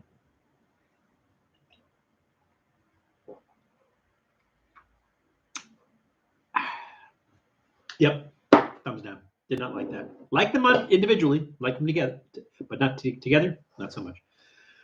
Alrighty, so let's get caught up. Did I miss anything? Let me know. Everybody let me know. Did I miss anything? I'm going to be a TT to a nephew. Oh, I saw that, Julie. The Centarpios are having a child. I congratulated them, but please do that for me as well. So congratulations, Auntie Julie. TT is what? I mean, family channel. What language is that aunt in? Because you would be a tia. In Spanish, you would be a tia. Everyone remember to hit the like button. Oh, let me hit that right now. Oh, I can't. It won't let me. All right, let's do another snack. I'm debating. So the next two are chili and lime and jalapeno flavored. I'm trying to think of which one's gonna would be a good one to end on. If it obliterates the flavors of everything else. It's the pizza man. Julie, it's the pizza man. I'm doing that. Nobody knows what I'm talking about because people were not. All right, I will tell you the story. So when Julie and I were in New Hampshire, so we were doing the leaf peeper episode. If you missed that, go back to October. I think it was October. We did our leaf peeper episode. We were in New Hampshire, and we passed this. I can't remember where it was. I don't think it was Concord. I don't remember exactly what city it was. But there's a restaurant, pizza place called It's the Pizza Man, And to us, it sounded like a warning. Like it sounded like a horror movie. Like you messed up this time. You know who's coming? It's the pizza man. And that became a thing. Like the whole trip. Probably the whole time we were there, we were just yelling, "It's the pizza man!" That's when Julie just says there, the pizza man. That's what she's talking about. It's the pizza man. So it's a different take on the Spanish auntie. Really, I never heard that one before. Like I said, I've heard tia, but not TT. So that's interesting. Favorite salad dressing. Ooh, I have to think about this for a little bit. I like I like some blue cheeses, but I don't like the thick creamy blue cheese. I don't like the thick creamy blue cheese ones. I like some of the avocado ones. Sometimes I just like just a vinaigrette with red wine vinegar.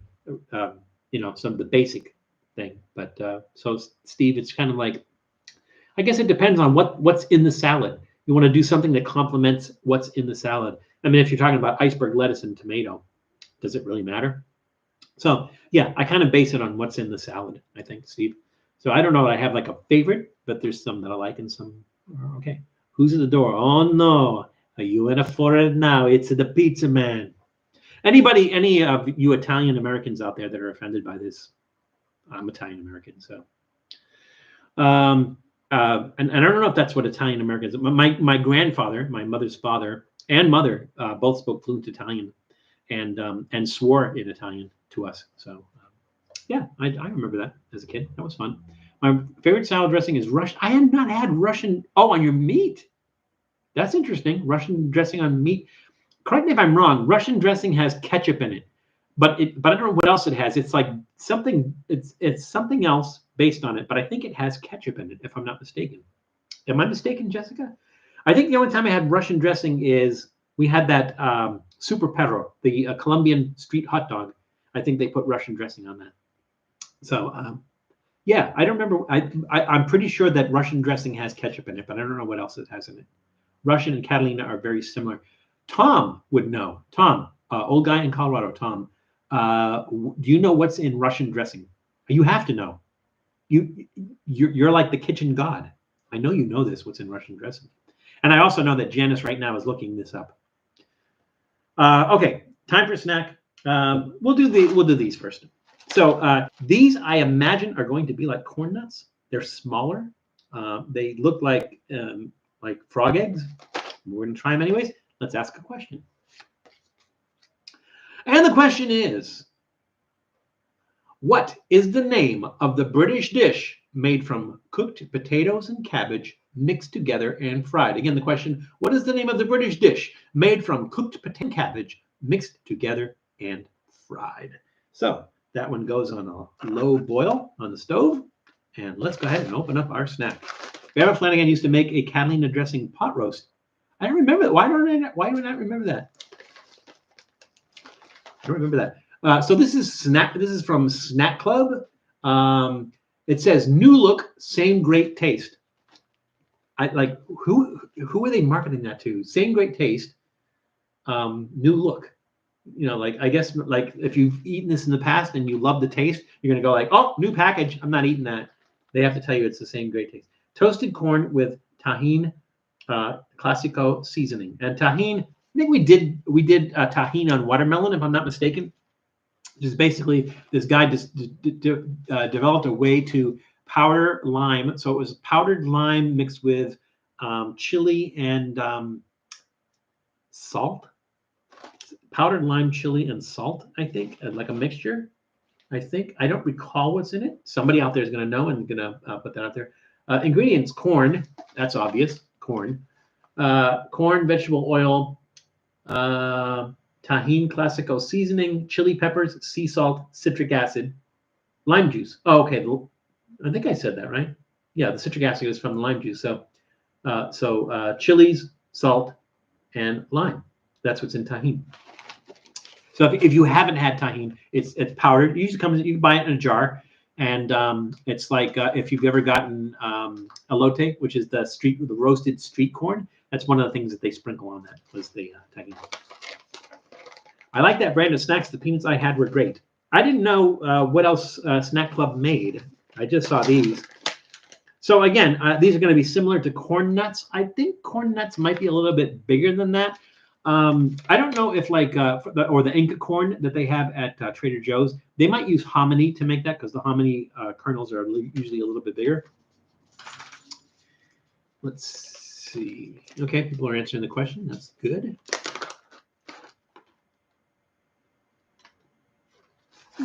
Not a crazy smell.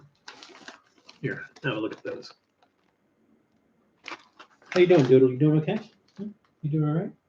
Doodle's just chilling down here. He's a good boy. I hope Miss. Oh yes, yeah. Oh, she would go crazy.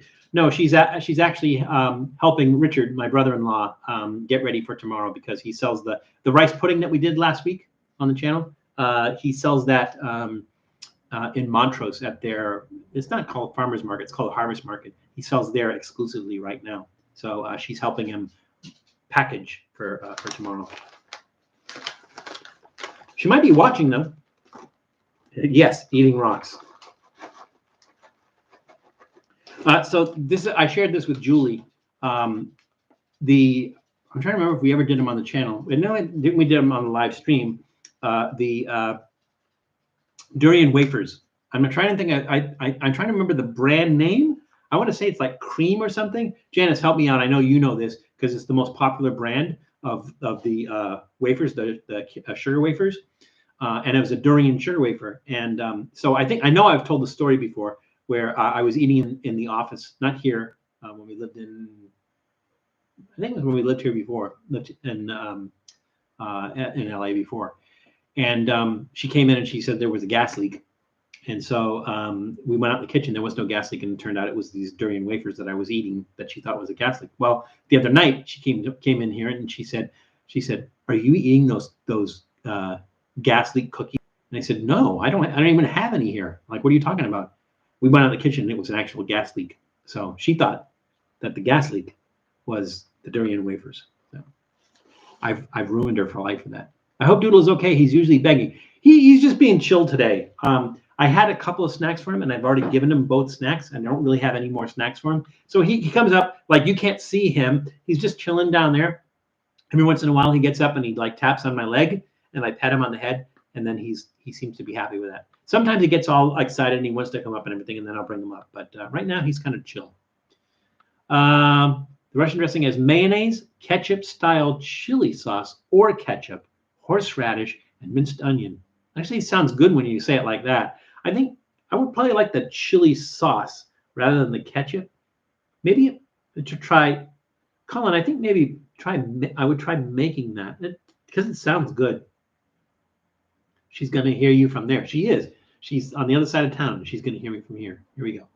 You're doing that again, aren't you? That was an Oregon when you and me and Allie were eating the durian wafers. She came out and she goes, you did it again, didn't you?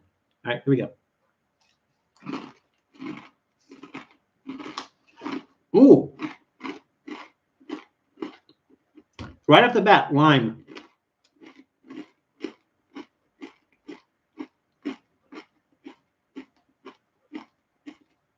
Not too salty.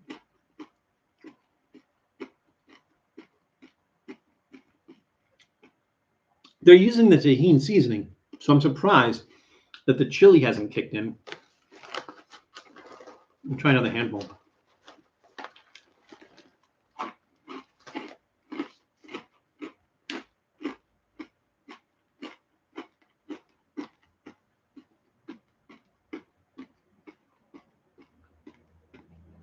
Those are good. Sometimes the corn nuts or the Inca corn can be so hard. I have strong teeth, like I chew ice cubes, but these don't require a lot of chewing, and maybe it's because they're smaller. For some reason, and I've had stuff with tajin. Maybe I should shake. I can't really open that from the bottom, but maybe I should have shaken the bag up a little bit because maybe it doesn't have. Let me try that because I think it doesn't seem to have an even distribution of chili. Russian dressing is awesome on meat. So do you put it on the meat after you cook it, or do you put it on the meat before you cook it? Like, do you put it on the meat and then cook it? How does that work, Jessica? I can't eat meat without it. Better than gravy. Well, gravy is just like its own, you make it from its own juice. But you have had these, Julie, after the meat is cooked. Okay. I would never have thought to put salad dressing on meat. But, I'd give it a shot. All right, let's try this. We just shook it up a little bit. Let's see if we distributed the chili better.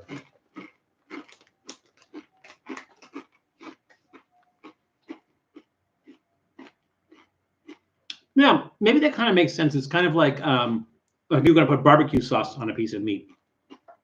Have that barbecue sauce on the side, or A1, like A1 steak sauce. It's a alternative to A1 steak sauce. That makes sense. I also put clam chowder over my rice. That doesn't sound bad. Jessica, do you like? Now, so the thing is, you live in New England. So here's a question, and Julie's question too, if you like, because I don't know if I've ever asked this question. Here's a question for those of you in New England. Anywhere else around the country, when you get clam chowder, it's usually thick. And they usually put a thickener in it. Sometimes it's cornstarch, sometimes it's flour. It depends. But they add a thickener to it to make it as thick as it is. But a lot of the places, the old school places that make it, it's a very thin, like almost like a broth.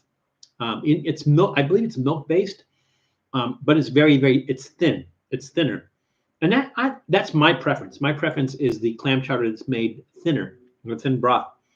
But so my question to you, Jessica, as somebody from New England, what is your preference? Do you prefer the thick clam chowder, or do you prefer the thin clam chowder? I prefer the thin kind, like on the Highliner Ferry. I've never been on the Highliner Ferry. Is that the one that goes to Nantucket, Jules? Where does the Highliner Ferry go to? Is that a main ferry? Where's the Highliner Ferry?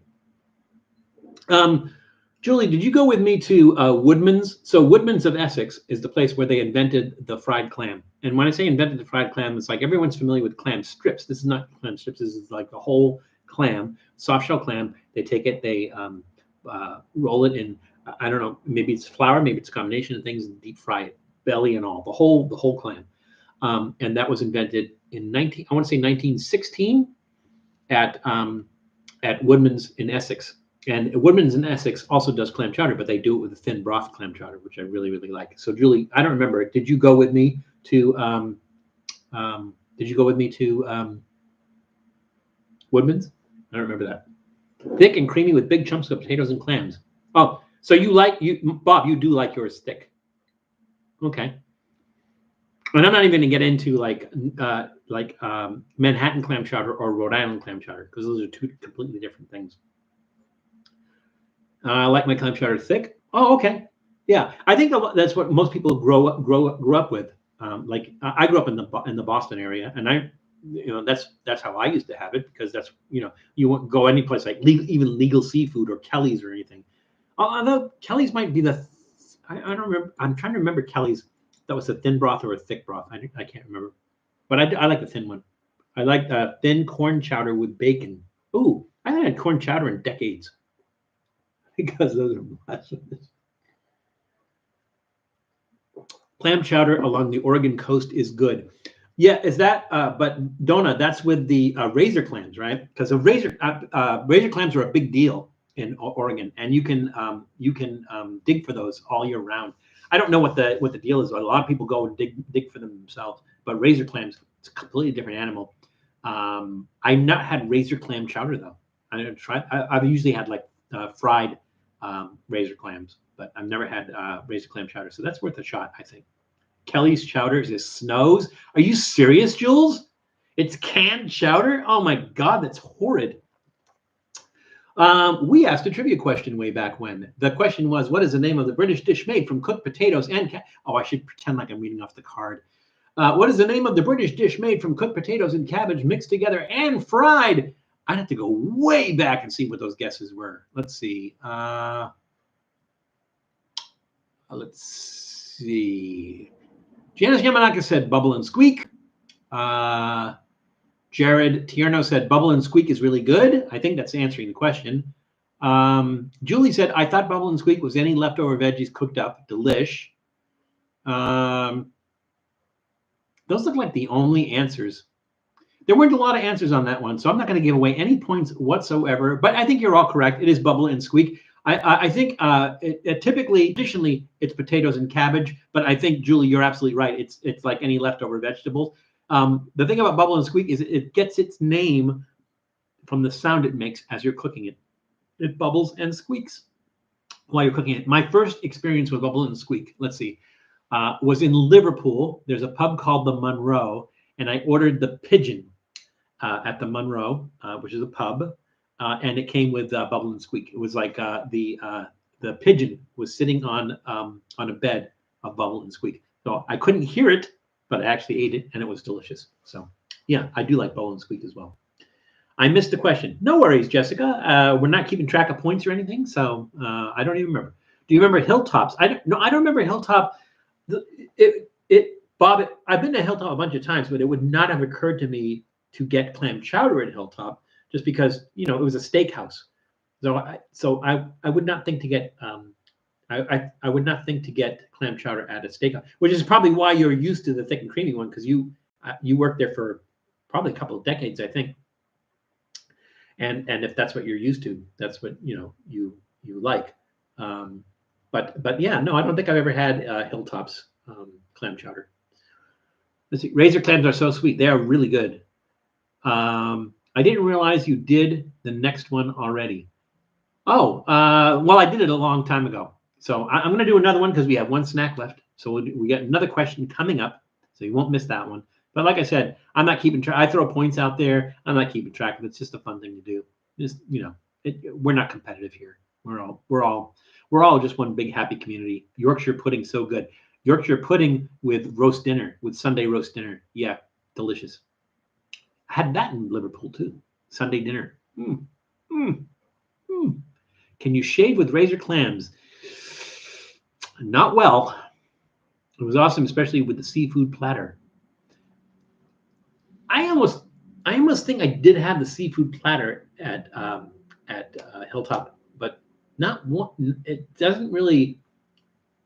Thinking about it now would not be something I would want to get at a steakhouse as a seafood platter, but I'm sure it was probably good.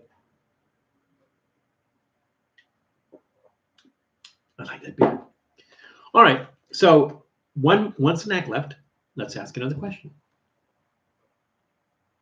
Ooh, this is interesting. So we're into another travel question. See, Doodle's just chill right there. And the question is, what famous Middle Eastern tourist spot is named for the Greek word for rock? Again, what famous Middle Eastern tourist spot is named for the Greek word for rock? And it's not Dwayne Johnson. All right. Oh, lobster pie. Was it called lobster pie? I do remember having that. It was like I don't remember being called lobster pie though. Lobster baked lobster? Baked lobster? I don't remember, but I do remember that. I haven't had baked lobster like in forever. That was so good. All right, so our last snack is Hawaiian Brand kettle chips. And as you may or may not have figured out, that Hawaiian Brand chips are not from Hawaii. So Hawaiian Brand chips are from Tim's Cascade Snacks, which is located in Algona, Washington.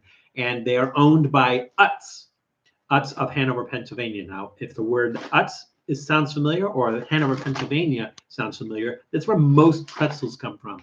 I think Snyder's is from Hanover, Pennsylvania. So all the big pretzel companies, the companies that make pretzels, are generally Hanover, Pennsylvania, or that area, which is like Dutch, I think. So the question is, why is it called Hawaiian Brand? Well, it's called Hawaiian Brand because in 1996, what was the guy's name? The guy who owned Tim's Cascade, he purchased the Hawaiian Brand from Granny Goose Chip Company, and they operated out of Maui. So he purchased the name. That's all he did, is purchase the name. And that's why they're called Hawaiian chips. They have nothing to do with Hawaii. The ingredients aren't Hawaiian. It's not a Hawaiian type snack. And nothing to do with Hawaii whatsoever. It's just the name. I don't know. They put this guy on there to make it look like it's a Hawaiian thing. It's not a Hawaiian thing. These are called hulapeño. Hulapeño. So they're going for the hula thing and they're going for the jalapeno thing. It says jalapeno fired. Now that's weird, because if I see something that says jalapeno fired, I think they're making them over a fire made with jalapenos. That makes no sense whatsoever. It's possible, but it's not probable. It's just kind of weird. Crispy and crunchy, gluten-free. They're kettle-style potato chips. Right here in big letters, not a product of Hawaii. Just in case you thought by that giant Hawaiian name that it was a product of Hawaii, it is not a product of Hawaii. Ingredients: potatoes, oil, salt, sugar, onion powder, yeast extract, garlic powder, jalapeno, parsley, spice, extractives of paprika, natural flavors. I bet they're red. I'm going to open these from the bottom.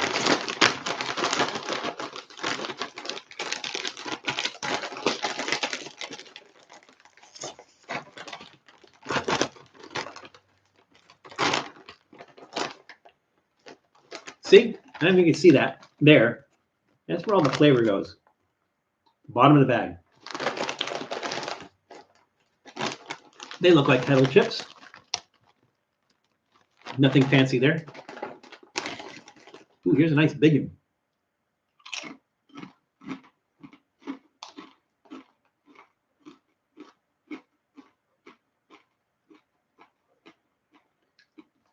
They're exceptionally sweet. Tim's, the same company, makes a jalapeno chip that's really good. I'm not digging the sweetness of this. I'm not thinking it should be sweet. There's nothing on here that says sweet. None of the pictures show anything sweet. I don't know why they would do that.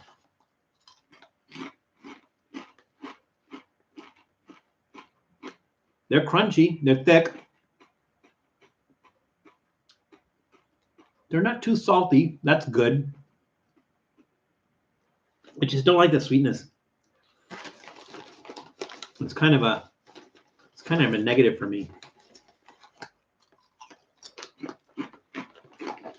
It has a jalapeno kick. Not a lot of jalapeno flavor though. I think the Tim's Cascade jalapeno chips are better than these. If you want a jalapeno flavored chip. Tom, if Tom's still there, Tom, you and I did a collaboration when we did a jalapeno chip, some sort of jalapeno chip, I think. And that was better.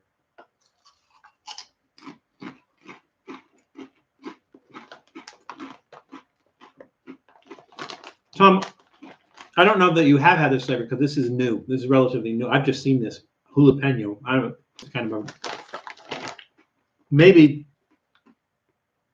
it's Tim's way of working the jalapeno chip that they already make into the Hawaiian brand.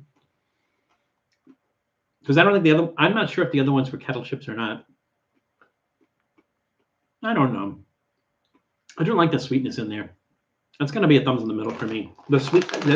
I just don't think the sweetness belongs in a jalapeno flavored chip. So it's going to get a thumbs in the middle for me. They're not terrible. Just don't like that sweetness. I think they were the Lay's ones. Oh, okay. I think you're right. They were better than these, I think, only because I don't like that sweetness in there. It's just, I'm sure that sugar is an ingredient in here. Did I mention? Yeah, sugar. I don't know. To me, that's kind of a turnoff. Thumbs in the middle. I mean, again, they're not terrible. Thumbs in the middle. So, hang on.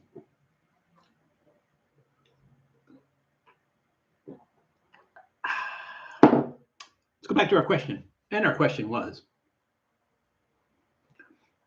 what famous Middle Eastern tourist spot is named for the Greek word for rock? And the answers were razor clams, I'm just kidding. Yorkshire pudding? Just kidding. Janice Yamanaka said Petra. Jessica Stanton said grass. The correct answer is Petra. Petra in Jordan. So some of you may be asking, well, what is Petra? It's a tourist place. I will tell you that if you have seen Indiana Jones and the Last Crusade, I think it was, that kind of temple that's carved out of the hillside, where he goes in and he goes, this is the cup of a carpenter, where there were Nazis in it, of course, and they had to find the Holy Grail. I think is really what it was. So that structure that they went in that was actually carved right out of the cliff is Petra. So Petra is a city that's in a canyon, in a rock canyon, and most of the city is actually carved into the canyon. It's like a soft sandstone, like a red sandstone. It's actually carved into the cliff, and because it is made of most of the city is made of this sandstone rock. It's either carved into it or they use that stone to build with.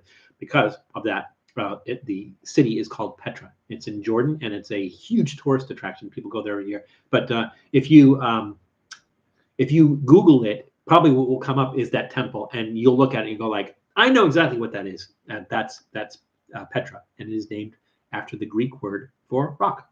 So there you go. And it is not, in fact. Now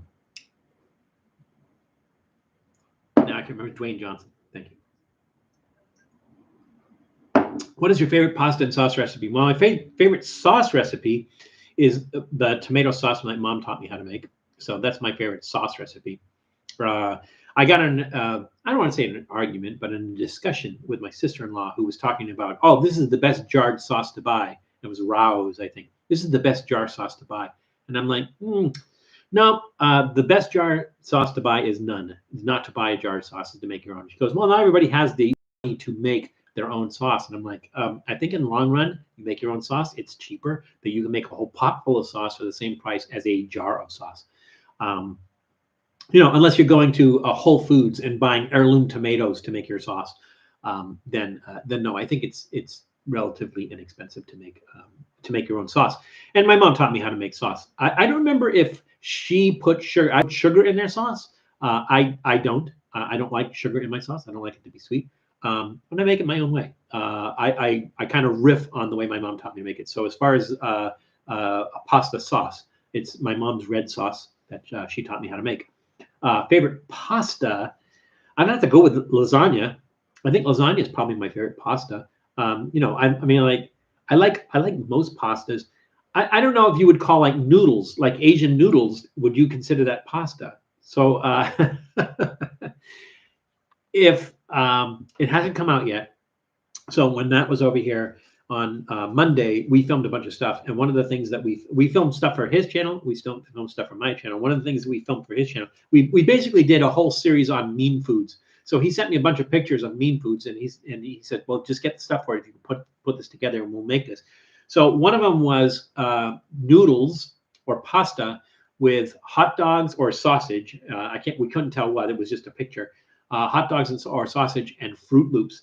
And so he just kind of like figure it out what it is and make it. So I use glass noodles, and I don't know how familiar you are with glass noodles. You'll find I think most Asian cuisines have used glass noodles, and glass noodles are typically made from sweet potatoes, but they're translucent, so you can kind of see through them. So I use that as the pasta or the noodles for that, and Matt wasn't having it. Matt does not like. I found out the hard way that Matt does not like glass noodles. So in some of the other videos, he mentions glass noodles. So he goes like, at least it doesn't have glass noodles in it. And like people will be like, what is he talking about? It's because this other video that we made, I use glass noodles. So I don't know if you would consider this is the cup of the carpenter. Yep, that's it. I don't know about the duct tape, Julie, but that's exactly what it was.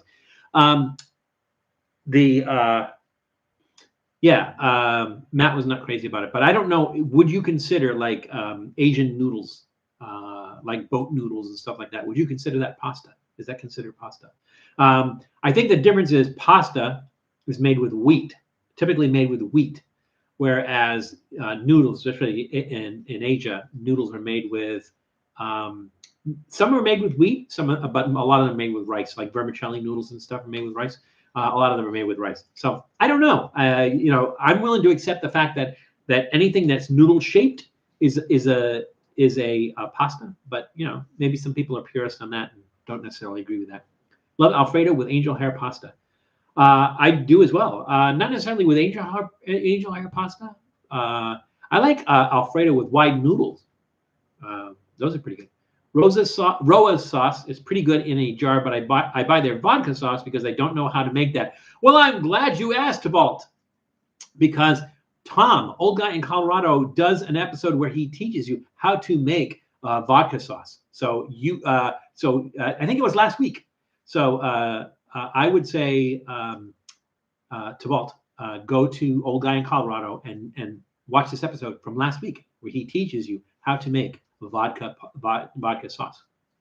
Need to run. Cletus is cooking tonight. Got to put some breakable items away before then. Thank you, Tom. Hopefully you're a little bit closer to getting your canoe. Enjoy the rest of your weekend, and we will see you soon. So everybody say goodbye to Tom, old guy in Colorado. Okay, now we're over. It's a minute over. We're going to go a little bit over. Is that okay? Is that okay with you guys? Stick with me? All right, cool. So let's do that stupid thing that we do. Not the liquid stupid thing, but the solid stupid thing. So let's see. What are we going to start with?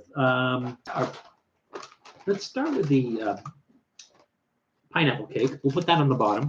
That's going to kind of hold everything together. You don't have a knife? I do have a knife. I have my nerd knife. I'm going to use my nerd knife. We don't need to ask a question for this. We'll save the questions till next week. Somebody check for me, what day is February 14th on this year? That's our next episode. My nerd knife. So I'm going to cut it lengthwise, if it lets me. It's kind of falling apart. All right, I'm going to use the top part because that didn't fall apart. There's our pineapple, I guess.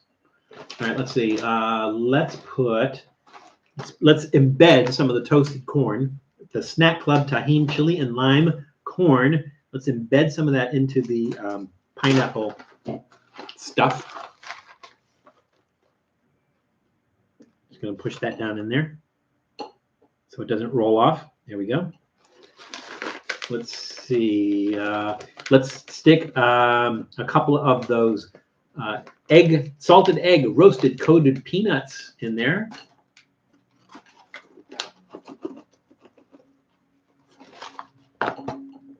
It's on a Monday. Okay. Well, we will have a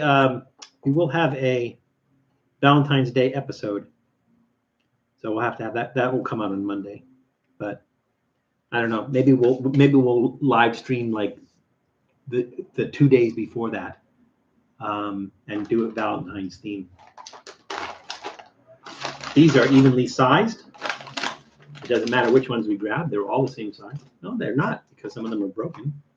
It's our little TIE fighter. All right. I think we just need one of those. That's fine. Let's see. What am I missing? I am missing the jalapeño chips. I think that's everything. 1, 2, 3, 4, 5. Yes, that is everything. Here we go.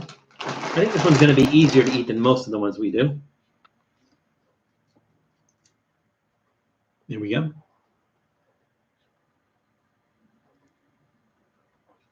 Cheers.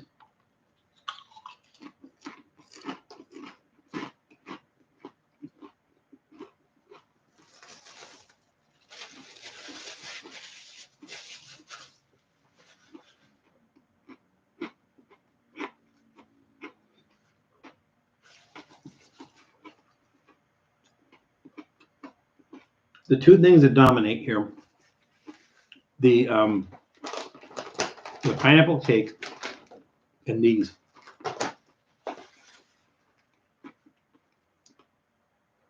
It's all I can taste. Everything else is gone. Wait a second. There's some lime from these. That comes in afterwards. Just a little bit of that lime taste.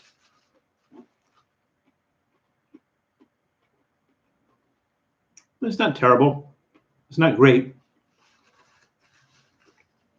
I think that thumbs in the middle. Yeah, well, I wouldn't do that on a regular basis and everything, but it wasn't horrible. It wasn't like, flavors didn't mix together. It's just that really all you could taste was the jalapeno chips and the pineapple cake, and then the lime came in from the tajin corn afterwards. But science, and we're obligated to do that. So in our contract, it states that we have to mix everything together at the end of the episode. So so we do that. So we are. I can see by the old. Can you see the clock? You can't see the clock on the wall. It's our ministry clock, but I can see by the clock. I can see by the clock on the computer that we are over. That's okay. Thank you for joining us. Again, always the high point of my week doing this. I feel like no matter what else is going on in my life, I have this, and I always have this to come back to. I've never walked away from a live episode going like, that was horrible. I can't believe so-and-so was such a jerk and everything. You guys are great. It's a great, honestly, love the community that we built here. Everybody is accepting, everybody's friendly. It's like, some people push the envelope a little bit and everything, but nothing harmful. And I just love this group. So thank you so much for taking part of your weekend to join us. It's always, like I said, the high point of my week. Always enjoy talking to you. I will remind you again, go to our channel at the bottom where it says featured channels. Go in the featured channels. Check out the other people that are in the featured channels. Go to their channels and subscribe, like them. Ring the little bell so that you get notification when they do a live stream or put out a video and everything. I would not recommend any of those to you if I didn't like them myself. So definitely check those out. Definitely like the videos. Definitely give them a subscribe because it helps them out. So once again, thank you. Enjoy the rest of your weekend, but be careful because it's crazy out there. So please take care of yourselves, take care of others, and we will see you soon. Thank you very much, everybody.